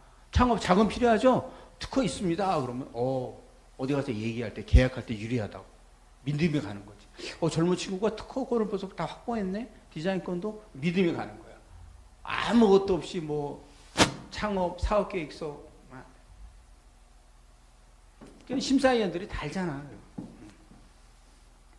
자금 지원할 때 벤처기업 할 때도 유리하고 또 내가 그거를 남한테 빌려줄 수도 있잖아. 거기서 로열티 수입이 창출될 수. 프랜차이즈 같은 거. 여기도 프랜차이즈 생각하는 사람들 많죠? 이제 잘 보라고. 어떤 사람이 프랜차이즈 가맹점을 모집한다. 상표 등록이 되어 있는지 반드시 확인했어요. 상표 등록 안 하고 프랜차이즈 사업을 한다. 이거 전부 사기꾼입니다. 그렇게 생각 안 하세요? 제가 상표 강의할 때 이 얘기도 많이 하는데 프랜차이즈를 한다면 상표 등록이 반드시 이게 필수예요. 그것도 안 하고 프랜차이즈업을 하는 사람이 많다니까. 50% 이상이야. 그거 믿을 수 있겠어요? 왜? 수많은 게 그 상표 분쟁이 일어나는데 세상에 상표 등록도 안 하고 프랜차이즈업을 한다고요? 전국적으로? 전 세계 상대로? 이런 엉터리 같은 일이 어디 있어? 잘못된 거. 마치 그 총도 안 들고 전쟁터에 뛰어나온 거랑 똑같은 거. 그럼 그 사람은 뭐야? 그 프랜차이즈업을 한다는 사람은 그 사람은 뭐냐면 가맹점을 보호하는 게 아니고 자기 돈만 받을 자기 이익만 위해서 막 급하게 프랜차이즈를 하는 사기꾼의 가능성은 큰 거예요. 그리고 여러분들이 그런 회사에 투자해야 되겠습니까? 그런 프랜차이즈, 뭐 네일아트, 뭐 프랜차이즈 많이 나올 텐데 그런 거에 여러분들의 인생을 맡기긴 해요. 상표 분쟁할 때 누가 막아줄 건데? 잖아. 백종원 같은 사람들 상표 등록 얼마나 많이 했는지 아세요? 유튜브 보세요. 20개, 30개, 50개 막 다 해요. 그거 알기 때문에. 백종원 누구 상표 분쟁이 일어났다는 얘기 못 들었잖아. 근데 부산에서 유명한 고봉민 김밥 아시죠? 그 상표 분쟁에 휘말렸었잖아. 뺏겼잖아. 그 밑에 종업원이 나가서 그 등록 받은 거야. 그러니까 지금은 어때? 이따 말씀하겠지만 고봉 김밥으로 쓰고 있어. 원 주인이. 이런 답답한 경우가 어딨냐고. 자기 이름을 못 쓰는 거야. 고봉민을. 상표권 뺏겼어. 여러분처럼 이게 몇 분만 들으면 알 텐데 그건 모르는 거. 돈만 벌라고. 그러니까 여러분들 공부를 왜 해야 되는지 이런 게 이제 다 이유가 있습니다, 여러분. 예. 그래서 여러분들은 가장 기본적인 거는 발명이 뭐냐. 누구나 발명은 다 할 수 있어. 근데 같은 다 발명이 아니라고. 제대로 된 발명은 자연 법칙을 이용한 기술적 사상의 창작으로서 고도한 거를 얘기해요. 나도 발명할 수 있어. 자, 의자다리 4개인데 5개만. 이건 발명이 아니야. 누구나 그런 쉬운 발명, 의미 없는 그 발명이 아니잖아. 그 특허가 안 된다고. 적어도 발명이라고 하면은 자연법칙을 이용한 기술적 사상의 자연법칙을 이용해야 돼. 그래서 최면술이나 수학 공식이나 이런 거는 특허의 대상이 될 수가 없어. 유현진이 슬라이더를 메이저리그에서 잘 던진다. 왜 특허 대상이 될까? 어느 기술 숙련자가 오랫동안 뭐 연말을 잘해. 이거는 기능에 대한 거예요. 자연법칙을 이용한 게 아니고 오랜 숙련에 의한 거 이건 특허가 대상이 안 돼요. 뭐 영업 방식이나 이런 것도 역시 특허 대상이 안 돼요. 그게 이제 하드웨어적으로 구체화됐을 때. 그래서 이렇게 법에 나와 있어. 특허법에 2조 1호에 발명이란 자연법칙을 이용한 기술적 사상의 창작. 핵심은 뭐다? 자연법칙을 이용해야 되고 기술적 사상의 창작이어야 돼. 남의 걸 카피하면 안 돼. 내 창작. 고도해야 된다. 그럼 예를 한번 봅시다. 자연법칙이란 자, 물이 위에서 아래로 떨어지는 거, 만류인력의 법칙, 이 자체는 이건 특허가 안 돼. 그걸 이용해서 내가 물레 방아를 만들었다. 부력의 그 원리를 이용해서 내가 뗏목을 만들었다. 이런 건 특허가 되겠죠. 그래서 자연계에서 경험에 의해 발견되는 원리 원칙이나 일정한 원인에 의해서 일정한 결과가 생기는 인과 법칙. 그것이 발명의 대상이 된다. 이 말.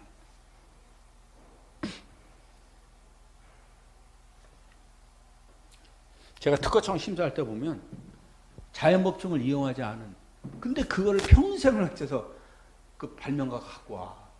무한동력장치, 연구기관 이런 게 있어. 이론적으로는 근사해. 근데 이게 자연법칙을 이용한 게 아니야. 여러분들 진동자 같은 거 있죠. 옆에서 때리면 이게 얘를 때리면서 이게 이론적으로는 계속 움직여야 돼. 근데 우리 어때요? 현상계에서는 뭐가 있습니까? 이게 압력이 있고 마찰력이 있잖아. 근데 공기 저항이 있고 이게 언젠가 멈춰지거든. 그 다음에 무한동력 장치 같은 거는 인정을 안 해요. 자연계 법칙에서. 근데 연구기관이나 무한동력 장치에 대해서 끊임없이 추구하려고 하는 사람들이 있어. 근데 그런 거는 특허 대상이 되질 않아요. 근데 안타까운 게 그 원리를 몰라. 그 원리를 모르고 자기의 평생을 거기에 쏟는 발명가들이 있다는 거지.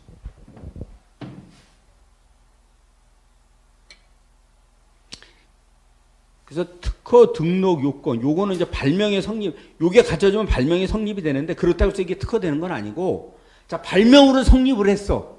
그래, 네가 자연법칙도 이용하고 고도해. 자, 그렇지만 어때? 특허가 되려면 요거를 요 세 가지 여기 있는 29조 요건을 성립을 해야 돼. 자, 첫 번째는 뭐야? 산업상 이용 가능해야 된다 이게야. 특허는 기가 막혀. 독창적이고 진보해. 근데 이게 살상무기야. 사람을 죽이는 무기야. 이거 특허 대상 될까? 안 해줘. 공소양속에 의해서. 또 의료 발명가, 수술 방법. 어떤 의사가 기가 막혀 수술 방법에 대해서 특허. 원래 이거 특허 대상이 돼야 되는데 이건 사람의 생명하고 직결이 돼 있거든. 누구한테 독점권을 주면 안 돼. 그러면 이런 것도 역시 이 조항에 의해서 특허 대상이 되지가 않아요. 마약 같은 거, 뭐 이런 거, 마약 정제 방법 같은 거. 뭐 그런 거 기술 나올 수 있잖아요. 대마를 어떻게 하니까 더 효능이 좋은 어떤 마취제를 만든다. 하지만 이건 엄격하게 법에 의해서 제한이 된다. 그 다음에 두 번째는 이제 보세요. 자, 신규성이 이제 제가 말씀드렸는데 특허는 역시 신규성, 진보성이 가장 중요합니다. 내가 특허 출원을 했어. 내가 발명을 했는데 특허 출원하기 전에 그게 이미 미국이나 어디에 떠돌아다닌다. 비슷한 게 있다. 그러면 그거는 신규성을 상실한 거다. 그게 뭐 방송에 나왔든 신문에 나왔든 책자를 발간이 됐든 내가 특허 출원을 한 이전에 그게 공지가 됐으면 심사관이 찾을 수도 있어요. 특허청에 빅데이터가 있어서. 그렇지만 못 찾더라도 나중에 무효가 되는 거야. 그래서 이런 경우도 있어. 부인이 기가 막힌 발명을 했는데 남편한테 얘기한 거예요. 남편한테만. 이거 특허 될까 안 될까? 응? 자, 남편한테만 얘기하고 그 다음날 특허청에 출원했어. 등록이 됐어. 근데 부부가 이혼을 했네. 나중에 적대관계가 된 거야. 남편이 그걸 스마트폰에 녹음을 했어. 특허청에 제출합니다. 그 사람 출원일 전에 저한테 얘기를 했어요. 심사관한테 제출하잖아요. 그럼 어떻게 될까? 무효가 되는 거야. 무효가 돼. 불특정 다수인한테 그걸 알리면 안 돼. 공지가 된 거로 보는 거야. 공지가 된 거로. 그래서 여러분들이 동업자끼리 또는 벤처기업 회사 창업하다가 누가 나와서 그런 경우 그래서 분쟁이 많다니까. 친구끼리 동업하다가 다퉈서 나갈 수 있잖아. 근데 얘가 발명을 한 건데 얘가 나가서 먼저 특허 출원을 한 거야. 그런 경우 있을 수 있죠. 그럼 이 친구가 어떻게 해야 돼? 그래서 증거 자료를 다 만들어 놔야 되는 거야. 증거 자료. 발명 노트 같은 거. 그게 나중에 언제 쓰일지 모른다고 그랬잖아. 저작권으로도 등록을 해놓고. 내가 지금은 업을 할 입장은 아니지만 불가피하게 어느 선배한테 얘기할 수밖에 없었다 하더라도 증거를 다 남기라고. 몇 년, 몇 월, 며칠. 그럴 수 있잖아. 뭘 얘기를 해야 내가 이 사업에 대해서 투자를 받고 협상을 하고 동업자를 모집할 거 아니에요. 그런 일이 생기기 때문에 가능하면 그때 동시에 특허 출원하는 게 제일 좋은데 여러분들이 자금이 없으니까 특허 출원하려면 그때 몇백만 원이 들어가잖아요. 그죠? 뭐 출원되고 등록되고 하면 못해도 뭐 300만 원에서 500만 원 왔다 갔다 하니까. 그렇지만 그런 증거 같은 거를 이걸 내가 언제 최초로 이렇게 기록을 했다는 것을 반드시 남겨야 돼요. 정치가들도 그러잖아요. 비자금 뭐 전부 그거 보세요. 어디 기록 남겨 이재명 뭐 그런 거 대장도 전부 그런 거잖아. 기록이라고 기록. 나중에 소송 가면 전부 그거. 언제 얘기했냐? 녹취록, 노트, 일기, 영수증 그런 거. 그래서 어쨌든 신규성은 이제 쉽게 얘기하면 이제 이렇게 얘기할 수 있겠다. 자전거가 있단 말이지. 근데 이게 신규성을 상실하려면 내가 이거를 이제 막 고안을 해서 오늘 딱 만들었어. 오늘 내가 특허청에 출원을 했단 말이야. 근데 오늘 이전에 이거랑 동일한 구성을 가진 게 나타났어. 미국에 1년 전에 이미 나왔어. 일본에 나왔어. 그러면 뭐해? 신규성에 의해서 나는 거절이 되는 거예요. 이해됐어요? 신규성은 그 구성이 똑같아야 돼. 보통 참정 하나로 찾습니다. 신규성. 제일 바보 같은 경우가 어느 회사 사장님인데 신제품을 만들어 놓고 특허 출원도 하지도 않고서 완제품 완전히 만들고서 카탈로그로 막 뿌리고 광고하고 막. 그러고 나서 이제 특허 출원 1년 뒤에 그때 신규성 의제 주장 받으려면 그때 1년 안에라도 해야 되는데 시간이 흐른 뒤에 특허 출원 그래도 해야 되지 않습니까? 이제 누가 얘기를 했겠지? 그 특허 출원 하잖아요? 자기 거 뿌리고 카탈로그에서 죽는 거예요. 자기 카탈로그에서. 그 참정을 찾습니다, 심사관. 그거 못 찾겠습니까? 방송 같은 데 보면 다 찾죠. 그런 멍청한 사장님들도 많다. 그래서 굉장히 중요해요. 보안을 철저히 해야 돼요. 그런 거. 연구원들이 이제 이직할 때 이런 문제가 많이 생겨요. 연구원들이 쓱 가서 근데 지금은 똑똑해져갖고 요거랑 또 똑같이 안 만들어. 딱 요거 이제 핸들을 좀 바꾼다든지 그지? 요런 분을 바꾼다. 그래도 걸려. 그러면 이제 그건 뭘로 잡는 거야? 그 신규성으로 잡는 게 아니고 두 번째 이거야. 이제 진보성으로 잡는 거야. 자, 이게 사실 진보성이 중요해. 내가 특허 심사를 할 때 보면 거의가 이 진보성이 80%를 차지해. 신규성은 거의 없어. 왜? 아주 자기가 실수하지 않는다면 이걸 똑같이 베끼는 사람은 없어. 지금은 사람들이 옛날에는 있어서 사장님들이 잘 모를 땐 무식하게 뺏겼다고. 근데 지금들은 워낙 특허에 대해서 드는 게 많아갖고 제가 여러분 이게 자전거에 대해서 예의를 하지만 여러분들 분야도 똑같아요. 똑같이 뺏기는 사람은 없어요. 몸을 살짝 바꾼다고. 그럴 때 우리가 들어갈 수 있는 게 진보성 조항이다. 이거. 자 보세요. 이 조항을 또 이해를. 자 특허법 29조 1항 1호 2호는 요거 신규성에 대한 거예요. 보시라고. 특허 출원 전에 국내 또는 국외에서 공지되었거나 이미 알려졌거나 공연이 실시된 거. 공연이 실시됐다는 건 뭐야? 자동차 부품 같은 거를 막 저런 전시장에서 막 시연하는 거 있잖아. 그 자리에다 도출된 거. 특허 출원 안 하고. 그래, 두 번째. 특허 출원 전에 국내 국외에서 뭐 이미 신문에 발표가 됐거나 1년 전에 이 사람이 유튜브 방송에서 다 까발린 거야. 그랬을 경우에 신규성에 의해서 동일한 구성일 경우에 날아가라고. 자, 두 번째가 중요해. 근데 아까도 얘기했지만 누가 그렇게 무식하게 다 똑같이 뺏기는 사람은 없거든? 살짝 변형한단 말이야. 그때 우리가 견제할 수 있는 게 이거야. 자, 특허 출원 전에 그 발명의 이거 통상의 기술자라고 하는데 여러분처럼 이제 보건 환경이면 보건 환경 분야가 될 거고 마스크, 뷰티 분야가 다 분야가 있고 그 분야에서 평균적인 기술자 수준을 딱 설정을 해놨어. 특허법에서. 가상의 기술자. 그 사람이 이미 공지된 기술을 가지고 동일하게 만들 수 있으면 그건 진보성이 없다 이 말이에요. 무슨 얘기인지 아시겠어요? 자, 이거 신규성이라고 그랬죠. 똑같은 거. 근데 이 세상에 이제 타이어도 이미 나와 있고 100%는 아니지만 이것저것 부품들이 다 이미 공지가 돼 있는 거야. 근데 자전거 업계에 있는 사람들이라면 이미 공지된 기술을 보고 얘를 만들 수 있다면 그건 진보성이 없다 이 얘기입니다. 이해되시겠어요? 그러니까 진보성은 기술이 1대1이 아니고 1대 다야. 여러 개 기술. 그런 경우 많이 있어요. 이 경우가 이제 특히 많이 여러분들이 이제 부딪힐 텐데, 이런 거지. 의자가 있단 말이지. 얘는 이제 팔걸이가 없다고 가정을 합시다. 이제 원래 신규성으로 잡으려면 엉덩이 밑판, 등받이 팔걸이가 있어야 돼. 구성 3개라고 했을 때. 근데 얘는 팔걸이가 없어. 엉덩이 밑판 이것만 있고. 자, 팔걸이는 다른 데 팔걸이가 있는 거야. 유모차 같은데 예를 들면. 근데 이미 세상에 다 나와 있잖아. 그럼 통상의 의자를 만드는 사람이라면 그런 기술들이 나와 있기 때문에 여기서 팔걸이 붙이는 게 어렵지가 않은 거야.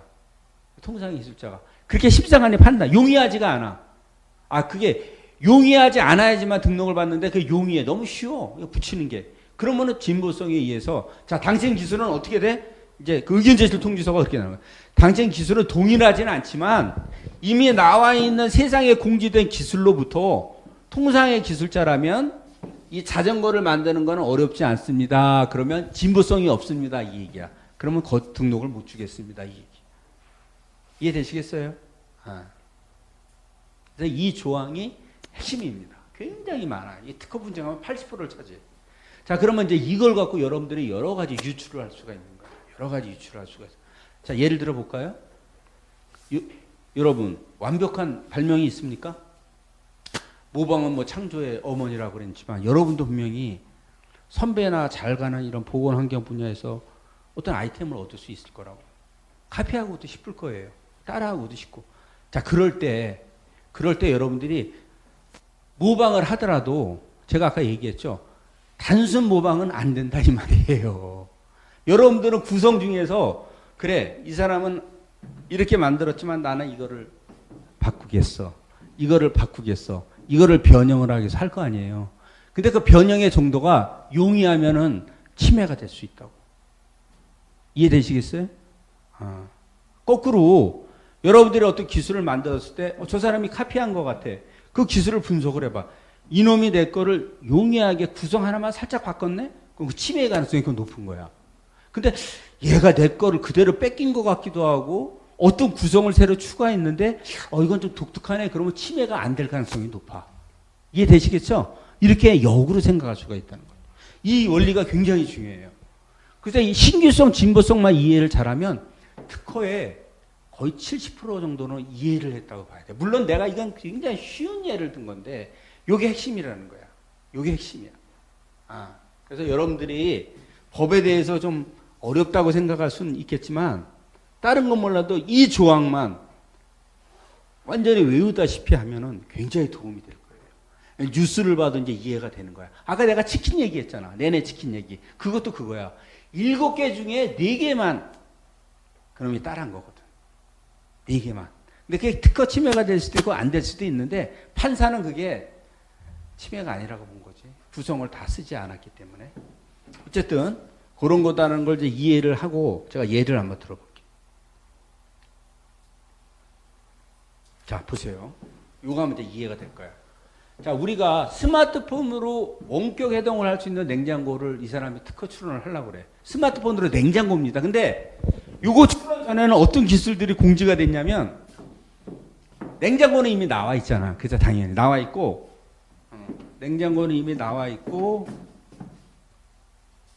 잘 이해를 하셔야 돼요. 그 다음에 이 원격 조정으로 냉장고는 아닌데 세탁기를 조정하는 기술이 나와 있었던 거야. 자, 그러면 여러분들 상식적으로 생각해봐. 여러분들이 이 분야의 평균적인 기술자, 그러면 이거 만드는 거 어려워요, 쉬워요? 얘는 세탁기고 얘는 이미 나와 있어. 근데 얘는 스마트폰으로 세탁기를 원격 조정할 수 있는 거야. 근데 이거를 냉장고에 적용하는 게 어려울 것 같아요, 쉬울 것 같아요? 이거는 등록이 안 되는 거지. 그럼 뭐예요? 진보성 불인정. 이거 거절된 거예요. 이해되시겠어요? 그러니까 요렇게 그래 잘 모르는 사람은 어떻게 생각하냐면 냉장고에 스마트폰을 하는 거 안 나왔어. 내 거 된다니까 이렇게 주장하는 사장님들이 있다니까. 답답해. 우리가 설명을 잘 몰라. 근데 유출을 하면 돼. 왜냐하면 그런 논리로 따지면 이 세상에 다 등록되는 거지 뭐. 다 등록된다. 얼마나 복잡해지겠어요. 자, 그런데 다음 거를 한번 보자고. 근데 요거는 등록을 못 받았는데 요거는 등록을 받았어. 자, 보시죠. 뭐가 달라요? 뭐가 다를까? 똑같아. 냉장고 있고 얘는 스마트폰으로 하는 거 세탁기 나와서. 근데 얘는 뭐가 추가가 됐어? 이용자의 사용 패턴을 분석해 요일별로 선호 메뉴 추천 기능을 하나 더 넣은 거야. 요것 때문에 등록받은 겁니다. 자, 심사관이 봤을 때는 이거는 특별한 거로 본 거야. 이게 없었을 때는 아까 그 전 화면에서는 그 용이한 거야. 1 플러스 1은 2야. 근데 얘는 여기서 하나 더 나간 거야. 단순 결합이 아니고 뭐예요? 패턴을 이어서 요일별로. 월요일날은 이 사람이 뭐 김치를 좋아하고 화요일날은 고기를 좋아하고 이 기능을 넣은 거야. 그러니까 지부한 거지 이거는. 그래서 이 기술까지는 단순 결합으로 볼 수 없다. 진보성이 있다. 이렇게 본 거예요. 이해되시겠어요? 이렇게 한 발 더 나가줘야 돼. 한 단계 두 단계를 더 나가줘야 그때부터 이제 특허 가능성이 높아지는 거예요. 점점. 그러니까 이거를 이제 여러분들 분야에 적용을 하면 되는 거야. 예를 들어서 화장품도 그렇잖아. 어느 조성물이 A하고 B를 단순히 섞었어. 근데 C는 없어. 근데 C도 옛날에 나온 화장품 조성물이야. 그걸 섞었을 때 그게 어려운 거냐, 쉬운 거냐, 효과는 또 어떠냐. 이런 걸 따져보는 거지. 그래서 여러분들이 봤을 때, 이 분야에서 이거는 만들기가 쉽지 않은데 검색도 해보고 했을 때는 이건 특허 가능성이 있겠구나. 이렇게 판단을 하는 거예요. 그 다음에 특허 정보 검색에 대해서는 여러분들 이제 키프리스 검색 많이들 하시잖아요. 반드시 검색을 먼저 해보셔야 돼. 검색을 해보셔야 뒤탈이 없어요. 이거 기껏 다 발명해놓고 돈은 돈대로 시간은 시간대로 해놓고 나중에 딱 보니까 이미 나와 있어. 이런 경우 많이 있어. 중소기업도 많이 봤어. 연구개발 초기 단계에 특허 선행조사를 해야 되는데 사장님이 이거 모르는 거야. 직원도 모르고 막 개발하고 완성 딱 됐다. 그리고 특허 출원 딱 한단 말이야. 우리가 찾아보니까 이미 나와 있어. 3년 전에 현대에서 다 만든 거야. 뭐 어디서 만든 거야? 이거 검색 안 해보셨어요? 몰랐다는 거야. 그런 기술이 있는지 우리가 어떻게 아냐. 황당한 말을 하죠. 그럼 그때부터 또 다시 시작해야 되는 거예요. 회사 망하는 거지. 그래서 특허 키프리스 치시면 이게 사이트가 나오고 여러분이 어플도 깔 수 있어요. 거기 들어가면 특허 디자인 상표 다 무료 검색이 가능해요. 이 사이트에 들어가셔서 여러분들이 검색을 하시면 돼요. 여기 특허를 치고 들어가면 이곳을 클릭하세요. 이 빨간 거 클릭하면 이렇게 나오거든요. 여기서 이제 검색어를 넣으면 된다 이거지. 그래서 검색어 넣는 방법은 출원인으로 검색할 수도 있고 발명자로 검색할 수도 있고 예를 들어 삼성전자에서 나온 특허권을 한번 조사해보자 그러면 출원인에 삼성전자 치면 되고 여러분들이 동업자가 있다. 그 사람 이름 치면 되고 대리인이면 대리인 치고 출원번호를 하면 출원번호를 한번 치는 거죠. 존속기간이 남았는지 등록된 거면 등록번호 치면 되는 거. 응? 그렇게 된다. 그 다음에 이제 그 검색어를 넣을 때는 이렇게 넣는 거예요. 그래서 설명을 드리면 이제 스팀 다리미에 대해서 예를 들어서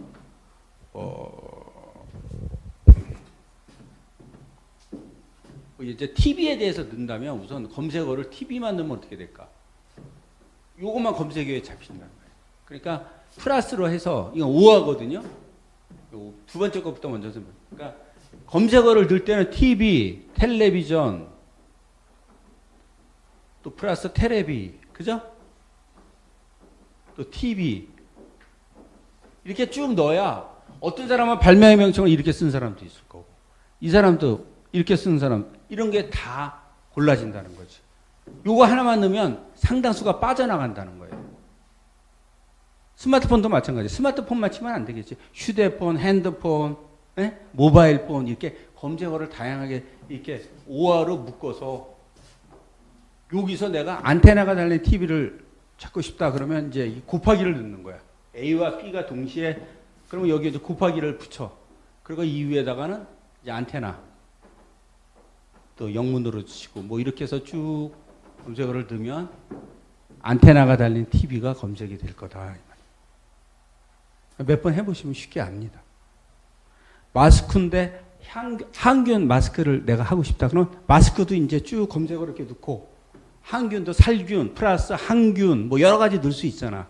그렇게 가로를 묶어서 하면 여러분들이 원하는 게 빨리 찾아진다는 거지. 그렇게 몇 번 해보시고 이제 검색 건수를 보고 너무 많으면은 이런 그 구분을 사용해서 여러분들이 검색어를 하나하나 찾아 나가면 되겠다는 거예요.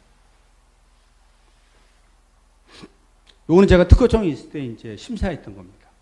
어린이가 요 엄마 카톡기에 이것도 오래전에 나온 건데 이 그림 같은 걸 그릴 수 있고 엄마는 여기 메뉴판을 보고 장을 볼 수 있는 거예요. 슈퍼 저기 뭐 이마트 같은 데서 찾아보니까 이렇게 이제 미국에서 하나 발견이 됐고 외국에서 하나 2건이 발견돼서 요거 2개를 해서 진보성으로 날렸죠. 그러니까 역으로 여러분들이 어떤 아이디어가 있을 땐 검색을 해봐야 돼. 외국에 이미 있을 수 있거든. 그러면 그 괜히 두 번째 수많은 노력과 시간이 들어갈 수 있고 그래서 반드시 검색을 하라는 얘기예요. 특허청에 특히 그 데이터베이스는 엄청나게 방대합니다. 외국 그 미국 특허청, 뭐 일본 특허청 다 들어갈 수 있고요.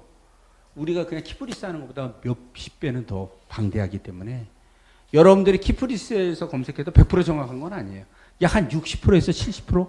뭐 그것만 해도 어디예요? 전혀 모르고 들어가는 것보다는 그래서 진보성의 그런 기준이나 이런 거를 좀 감을 잡을 수 있기 때문에 자, 그리고 중요한 거. 여러분들의 특허 출원에 필요한 서류가 이렇게 4가지가 있습니다. 출원서는 뭐 일반적으로 행정기관에 제출할 때 하는 거랑 자, 발명의 명칭 쓰고 출원인 성명, 대리인, 변리사 같은 사람이 대리인이 될 텐데 여러분들이 직접 출원해도 상관은 없어요. 근데 특허는 사실 좀 어렵겠죠? 그 다음에 이제 발명자 성명 및 주소. 특허는 반드시 발명자가 있고 권리자가 있어요. 발명자가 있고 권리자가 있다. 발명자랑 출원인이 동일할 수도 있고 또 다를 수도 있어요. 회사 같은 데서 직무 발명이라고 그래서 내가 예를 들어서 뭐 화장품 회사에 다녀서 막 일을 하다가 발명할 수 있잖아. 근데 그건 자기 발명이 아니야.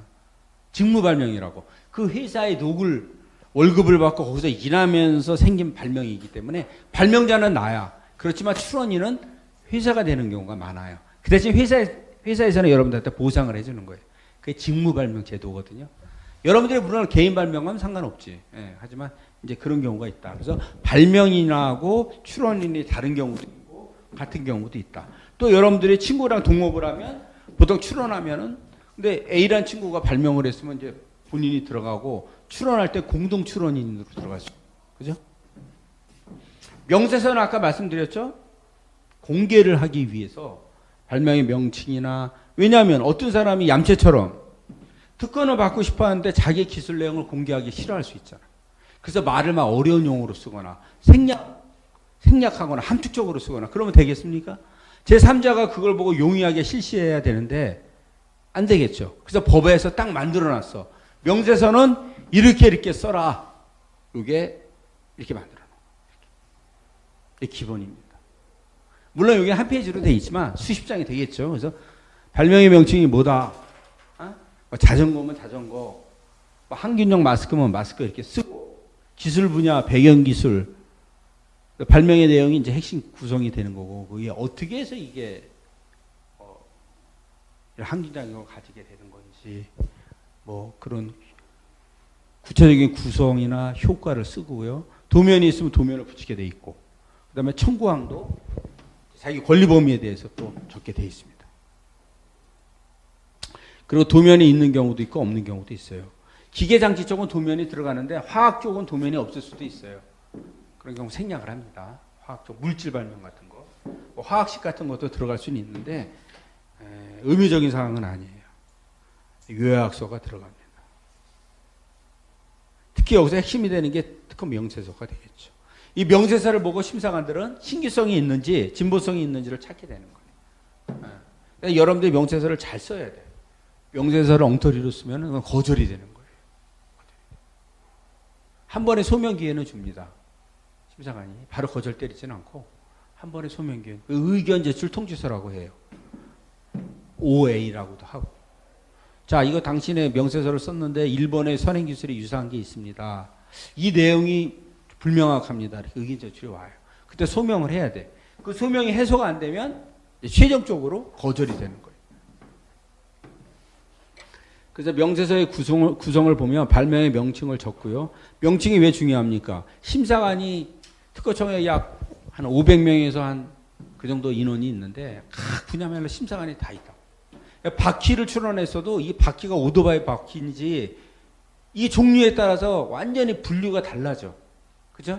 렌즈도 망원 렌즈가 있고 안경 렌즈가 있고 자동차용 헤드라이트 렌즈 그 종류가 다 다르지 않습니까? 그게 분류 코드가 다르게 들어갈 수 있기 때문에 그냥 발명의 명칭을 뭉뚱그려서 쓰면 안 된다는 거예요. 마스크도 마찬가지잖아요. 그죠? 뭐 방지 마스크가 있고 산업용 마스크가 있고 우리 일반 마스크가 있고 다 다르단 말이에요. 그 분류가 다 틀려져. 그래서 발명의 명칭을 정확히 써야 돼. 그러면 이제 심사관을 제대로 찾아서 들어간다고. 그 다음에 발명의 설명이나 내용을 이제 써야겠지? 내게 진보성이 이런 게 있다. 어떻게 구성이 이루어진다. 핵심은 뭐다. 효과는 이렇다. 이런 걸 쭉 쓰는 거예요. 그 다음에 내 권리 범위를 이제 청구항에 적는 거예요. 내 권리 범위를 적는다. 내가 이제 이거를 쉽게 의자를 갖고 이제 설명을 드릴게요. 그래서 자, 여러분들이 어떤 발명을 했을 때 뭐 칠판 지우개를 했다고 그래서 이게 다 여러분 게 아닙니다. 이 처음부터 끝까지 여러분들이 다 발명할 수 있지만 자, 이 덮개 같은 거는 이미 나와 있는 기술이에요. 여러분들이 이 천에 대해서 이 칠판이 잘 해주는 이 천의 특성이 있으면 이것만 여러분들이 구성이라고. 나머지는 뭐다? 이용 발명이 되는 거예요. 이용 발명의 권리자가 있을 거 아닙니까? 이 사람의 존속 기간이 남아 있으면 이 사람의 허락을 받아야 돼요. 여러분들 이거 실시할 때는 이해되시겠어요? 네. 그래서 특허 등록은 받았지만 이 사람이 어떤 권리로 범위로 받았는지를 잘 분석을 해야 돼. 어떤 사람은 특허 등록 받았다고 좋아갖고 막 생산해서 판매하려는 사람이 있어. 그거 큰일 납니다. 자, 무슨 얘기냐면 여러분들 의자를 특허를 받았어. 자, 보세요. 기존의 의자는 엉덩이 밑반 등받이까지 나와 있는데 여러분들이 여기서 팔걸이만 다르고 머리바지를 달 수 있잖아. 자, 머리바지를 달아서 특허 등록을 받았어. 머리바지도 필요하잖아. 누워서 쉴 때 효과가 있거든. 뭐 안마기를 하나 더 달 수도 있고. 그럼 여러분들의 구성은 뭐로 등록받은 거야? 예로 받은 게 아니고 머리바지로 받은 거라고. 그런데 실시하기 위해서는 이 구성이 필요한 거지. 이걸 잠시 빌려 썼을 뿐이야. 근데 심사관은 당신이 이제 그래서 머리바지로 했으면 이 머리바지로 등록을 해줬는데 이제 특허 등록 받았다고 좋아갖고 이걸 생산을 하는 거야. 이 사람들 권리자가 있는지 없는지 확인도 안 해보고 그러면 경고장이 날라올 수가 있다는 거예요. 그러니까 특허 등록 받는 거하고 이걸 생산해서 판매하는 거하고 다르다는 얘기예요. 그래서 이 권리자가 아직 살아있는지 있다면 이제 허락을 받아야겠지. 아, 당신 먼저 받은 기존의 발명품을 이용해서 제가 이 머리바지를 부착해서 의자를 팔려고 하는데 로열티를 얼마 드리면 되겠습니까? 협상을 해야 된다고. 물론 마음씨 좋은 사람 같으면 그냥 쓰세요 이런 사람도 있을 수 있겠지. 또 다행히 존속기간이 만료됐을 수도 있어. 20년이 지나면 그거 누구나 쓰는 거야. 그런 거를 조사를 해보고 사업을 해야 된다.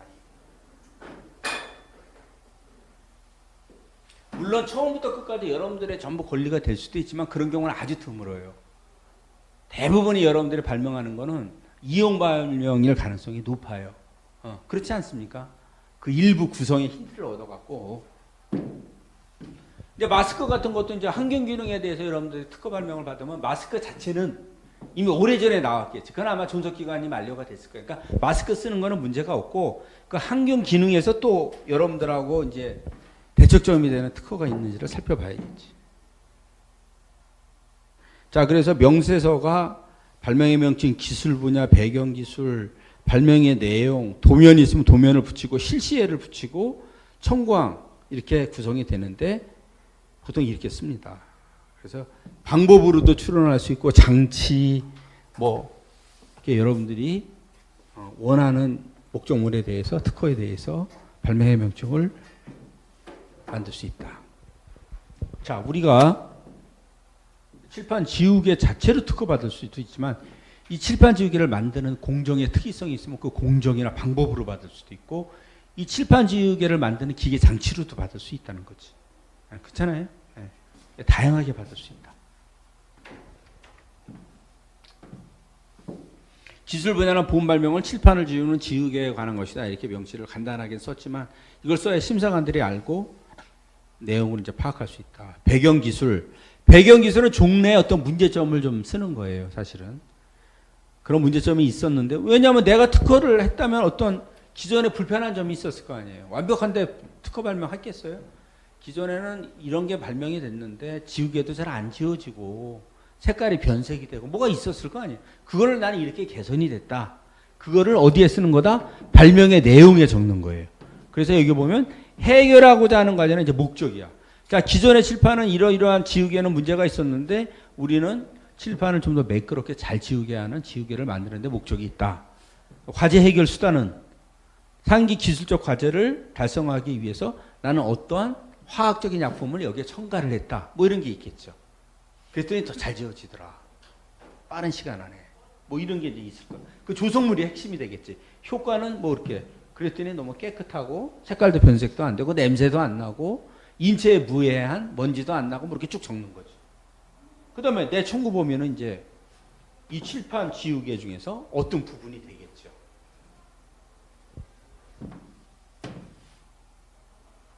의자를 예시 들어볼게요. 종래 기술은 등받이가 없는 의자였어요. 자, 그러다 보니까 어린애나 노인들이 앉으면 뒤로 넘어져서 사고 위험이 있었겠죠. 그래서 내가 추가한 거는 뭡니까? 요 등받이예요, 등받이. 자, 그럼 청구항을 어떻게 작성하는지. 제가 명세서 중에서 제일 중요한 게 청구항이라고 그랬어요. 예? 여러분들이 경고장 받았을 때도 청구항의 권리 범위를 해석을 잘해야 돼. 청구항. 자, 봅시다.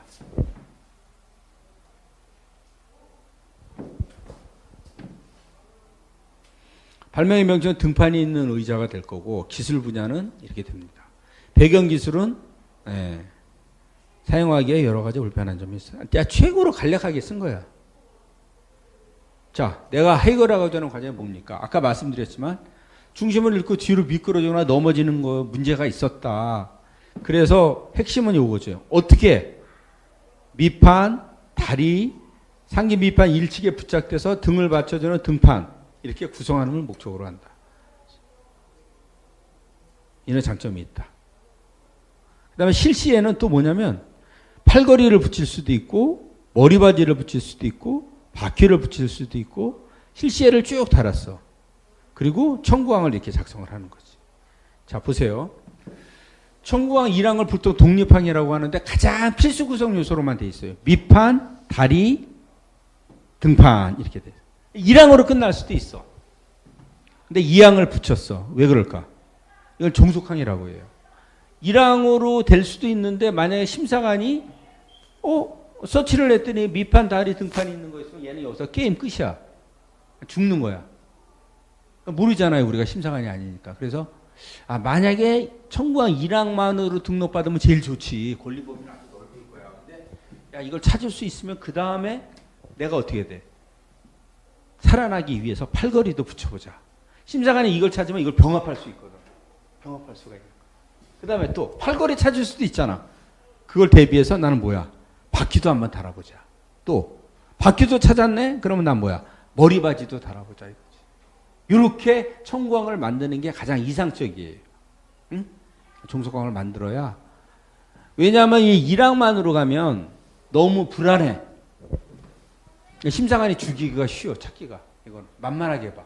그래서 보통은 청구항이 한 4항에서 8항 정도에서 왔다 갔다 하는데 특허청의 관람료를 낼 때는 청구항별로 돈을 내요. 그래서 청구항이 많으면 많을수록 비용이 더 많이 나가겠죠. 그래서 이렇게 실시에를 적는 거야. 실시에 청구항에 많이 적으면 적을수록 돈이 나가니까 실시에 많이 적을수록 좋아. 왜 그럴까? 왜 그럴까? 자, 여러분들이 만약에 청구항 4항까지 나갔어. 그럼 청구항 1항당 예를 들어서 10,000원이라고 치자고. 이게 40,000원 나갔잖아. 청구항 1항당 10,000원씩 나간다 그러면 40,000원이 나갔는데 여기서 10항까지 달면 100,000원이 나가잖아. 근데 내가 필요할 때는 4항 정도면 괜찮을 것 같아. 그럼에도 불구하고 나는 실시에다가 얼마든지 붙일 수, 이건 돈이 안 나가는 거야. 근데 그때 실시에 적을 필요가 왜 있냐면 심사관이 여기까지 만약 찾았다고 칩시다. 4항까지 찾았어. 그럼 나는 거기서 게임 끝이야. 맞죠? 이 특허 출원은 한번 출원하고 나서 변경이 안 돼. 추가가 안 돼. 신규상 추가가 절대 금지야. 무슨 말씀인지 아시겠어요? 그럼 가장 이상적인 거는 청구항에 다 넣으면 좋은데 비용 발생이 많이 나가거든. 그래서 청구항에는 기본적으로 넣고 어디에 넣는 거야? 실시에 많이 넣어요. 실시에. 그러면 심사관이 사항까지 찾았어. 그럼 나는 여기서 빼올 수가 있어. 보정할 수가 있다. 이건 신규상 추가가 아니야. 여기 원래 적혀 있었잖아. 그죠? 처음에 출원할 때 이렇게 많이 넣는 거야. 또 두 번째 효과는 뭐냐면 상대방이 내가 실시에 많이 적지 않으면 상대방이 요거를 보고 아, 이놈은 여기까지 만들었네? 야, 그러면 나는 다른 거를 더 추가해서 출원해보자. 이런 생각을 가질 수 있잖아. 그걸 방지하기 위해서 내가 미리, 그리고 나를 공격할 수 있잖아, 걔가. 그죠? 그거 특허 등록을 받았고 나한테 경고장 날릴 수 있거든. 그걸 방지하기 위해서 여기에 미리 넣는 거야. 그럼 이건 공지된 게 되는 거야. 1년 6개월이 지나면. 그래서 상대방이 나를 공격할 수가 없어. 특허도 받을 수 없고. 이건 이미 공지됐잖아. 무슨 얘기인지 아시겠어요? 그런 효과 때문에 실시에를 가능하면 많이 넣는 게 좋다. 자, 그래서 이 말씀을 왜 드리냐면 여러분들이 이제 회사를 가거나 창업을 할 때 변리사를 선임을 해서 특허 명세서를 만들 거 아닙니까? 그랬을 때 여러분들이 변리사한테 그걸 요구하라는 얘기입니다. 실시에를 좀 더 많이 넣는 게 좋은 게 아닙니까? 이런 걸 알고 얘기하는 거하고 모르고 그냥 여러분들이 일을 진행하는 건 천지 차이입니다. 그러면 아마 변리사나 특허 명세서를 만드시는 분이 여러분들을 만만치 않게 볼 거예요. 아, 이 사람은 특허에 대해서 좀 더 잘 만들어야겠구나. 이럴 거 아닙니까? 우리가 집을 질 때도 내가 건축에 대해서 아무것도 모르면 단열재를 뭘 쓰는지 그냥 끌려다니게 되잖아요. 내가 어느 정도 단열대에서 공부도 하고 이 건축자에 대해서 알았을 때 꼬치꼬치 했을 때 이 사람 깐깐한 사람이네. 잘못하다가 내가 당하겠구나. 그래서 더 조심스럽게 잘 만들어줄 거 아닙니까? 그래서 여러분들이 이 부분에 대해서 말씀을 드린 거고요. 그래서 청구 범위는 이렇게 해석을 하는 것이다 말씀드렸습니다. 자, 특허 출원할 때는 이렇게 온라인, 오프라인으로 여러분이 출원하시면 돼요. 지금도 온라인으로 특허청 사이트에 가면은 여러분들이 얼마든지 다 상표 출원, 특히 디자인 출원 같은 경우는 할 수 있어요. 특허청 홈페이지에 가면 1544-8080 고객 상담센터 굉장히 잘 돼 있어요. 여기 문의하시면 다 알려드리고 특허로 사이트 여기 들어가면 특허로 사이트 들어가면 양식 같은 거 다 다운받을 수 있어요. 이런 거 1544-8080 많이 이용해 주시기 바랍니다. 아이유가 얼마 전에 이것도 진짜 기적 같은 일이에요. 아이유가 유튜브 방송을 하는데 자기는 여행을 갈 때 김을 한 박스를 넣고 다닌다는 거야. 그게 무슨 김이에요? 명란김. 이게 웃기는 게 나한테 출연한 사람이야. 우리 고객이야. 고객인데 이 사람이 이 명란김을 상표 출원을 안 한 거야. 이 방송이 나가고서 매출액이 확 뛰었어요. 근데 문제는 뭡니까? 짝퉁들이 같이 막 설치는 거야. 그래서 이 사장님이 지금 땅을 치고 후에 상표 등록을 왜 안 했는지. 이런 일이 생길 줄 알겠어요? 아이유가 광고를 돈 주고 한 게 아니라니까. 그냥 유튜브 방송에서 이렇게 한 거야. 나 명란김 맛있어요 하고. 이게 진짜 하늘에 준 기회 아닙니까? 그때 상표 등록을 했더라면 이 명란김은 이거 식별력 없잖아요. 이거 보통 명칭이거든. 그러면 그 사람이 뭐 와이프가 권여사라고 그리고 권여사 명란김을 하든 뭐 자연향기 명란김 이게 브랜드를 그때 상표 등록을 내가 3, 4년 전부터 그렇게 하라고 얘기를 했거든. 바빠서 못한 거야 사장님. 지금 엄청나게 후회해. 지금 상표처럼 막 하려고 로고 만들고 막 하는데 좀 늦은 감이 있어요 사실. 아 이런 기회가 올지 누가 알았어. 이렇게 우연치 않게 기회가 찾아옵니다. 그래서 아까 고봉민 김밥 말씀드렸죠. 고봉민 김밥이 처음에 잘 나갔는데 사장님이 상표 등록을 안 했어. 밑에 있던 종업원이 나가서 고봉민 김밥을 상표 출원하고 사장님한테 거꾸로 경고장을 보낸 거야. 2년을 싸웠습니다. 2년인가 5년인가. 사장님이 뭐 화병하고 나중에는 고봉 김밥으로 다시 등록을 했어요. 그 손해는 엄청난 거죠. 그래서 상표 출원 결국 우습게 보지 마시고요. 상표 출원도 마찬가지로 여러분들이 간판 달거나 쓸 때 유사한 상표가 있는지 반드시 검색을 해봐야 됩니다. 시간이 없어서 뭐 상표까지 자세히는 못하지만 여러분들한테 이거는 꼭 알려주고 싶어요. 자, 33조하고 34조가 핵심인데 33조는 뭡니까? 자, 이러한 상표는 식별력이 없는 거야. 쉽게 말하면 발명이 아닌 거야. 그래서 여러분들이 상표를 만들 때는 이런 명칭이 누가 경고장이 날라오든지 하면 겁날 거 없고, 여러분들은 역시 이런 명칭으로 상표를 출원하면 등록이 안 되겠지. 이거 누구나 쓸 수 있는 상표야. 그래서 누구나 붙이고 싶어 하는 거지. 뭐 대구사과, 부산, 뭐 어쩌고저쩌고 이런 것들, 베스트, 특급, 슈퍼, 강력, 그러니까 그 성질을 그대로 드러내는 거라든지, 보통 명칭이라든지, 뭐 마스크, 호두과자, 이거는 상표 명칭이 아닌 거예요. 이 앞에 식별력 있는 걸 붙여야 된다는 거지. 응? 또 현재한 지리적 명칭도 이건 역시 상표 등록이 안 돼요. 흔한 성이나 명칭만으로 된 거, 뭐 김 사장, 이 회장 뭐 이런 거요, 역시 안 됩니다. 간단하고 흔히 있는 표장, 한 글자 한글이나 영문자 2개, 숫자 이런 것도 등록을 받을 수 없어요. 이걸 식별력이 없다 이렇게 얘기를 하는 거예요. 식별력이 없다. 왜? 누구나 쓰고 싶어하는 거기 때문에 식별력을 안 줍니다. 특히 성질 표시가 비중을 많이 차지해요. 이거 누구나 쓰고 싶어하는 강력한 폰드, 뭐 항균 마스크 이거 돼야 안 돼? 안 되잖아. 항균 마스크 안 된다고. 두 번째 34조를 아셔야 돼. 자, 33조는 통과를 했어. 식별력은 있어. 그런데 역시 34조는 공익적인 이유 때문에 안 되는 거야. 타인의 선도노 상표와 동일 유사한 건 당연히 안 되지. 자, 그러면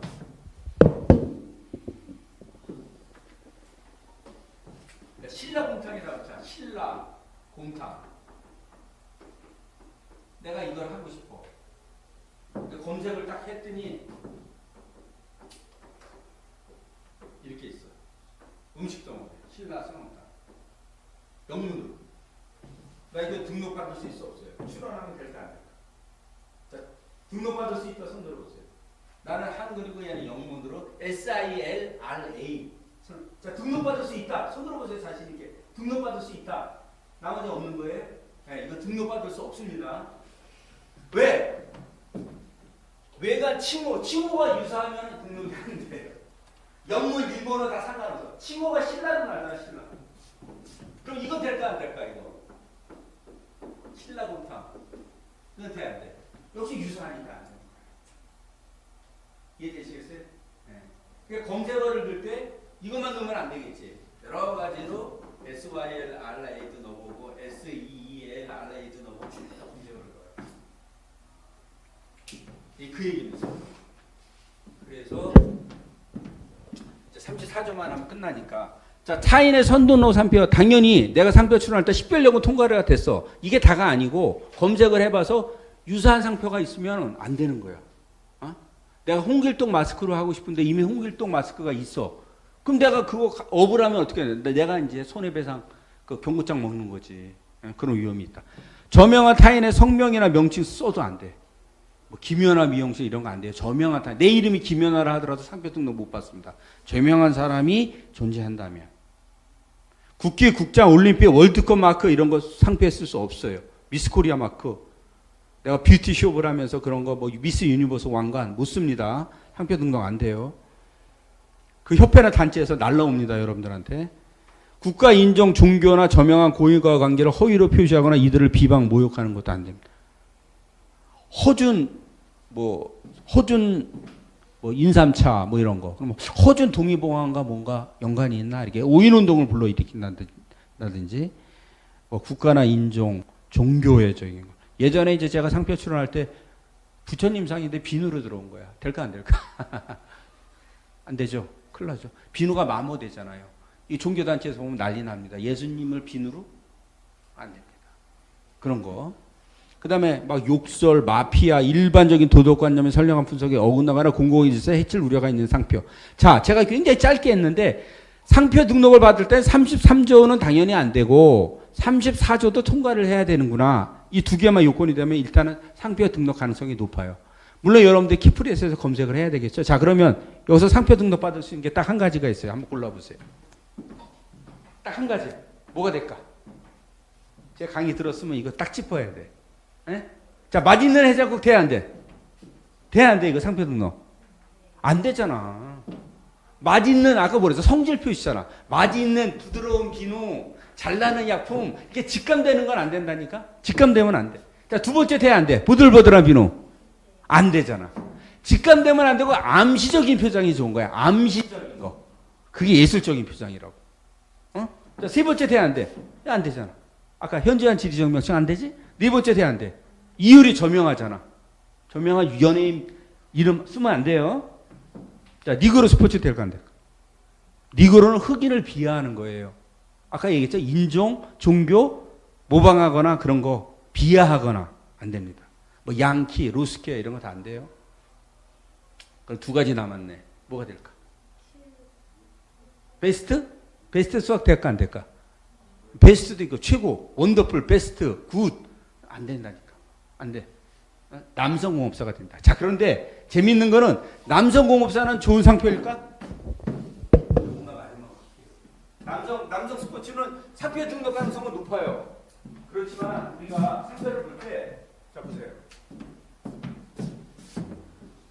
여기가 제로라고 하고 여기가 성질 표시. 여기로 갈 때 식별력이 있어. 자, 이쪽으로 가면 갈수록 나의 상표를 노골적으로 드러내서 좋아. 광고 효과는 좋은데 등록 가능성이 낮겠죠. 이쪽으로 가면 남성 스포츠처럼 성질 표시는 아니야. 등록 가능성은 아주 높아. 근데 뭐가 없어? 맛이 없어, 상표가. 매력이 없다고. 여기 중간이야. 그럼 여러분들 상표 등록을 막 출원하려면 어느 쪽에 출원할까요? 어느 쪽에 하고 싶어요? 여러분들이 하고 싶다면 전략적으로. 이쪽에 가까운 게 좋을까? 이쪽에 가까운 게 좋을까? 여기가 좋을까? 예?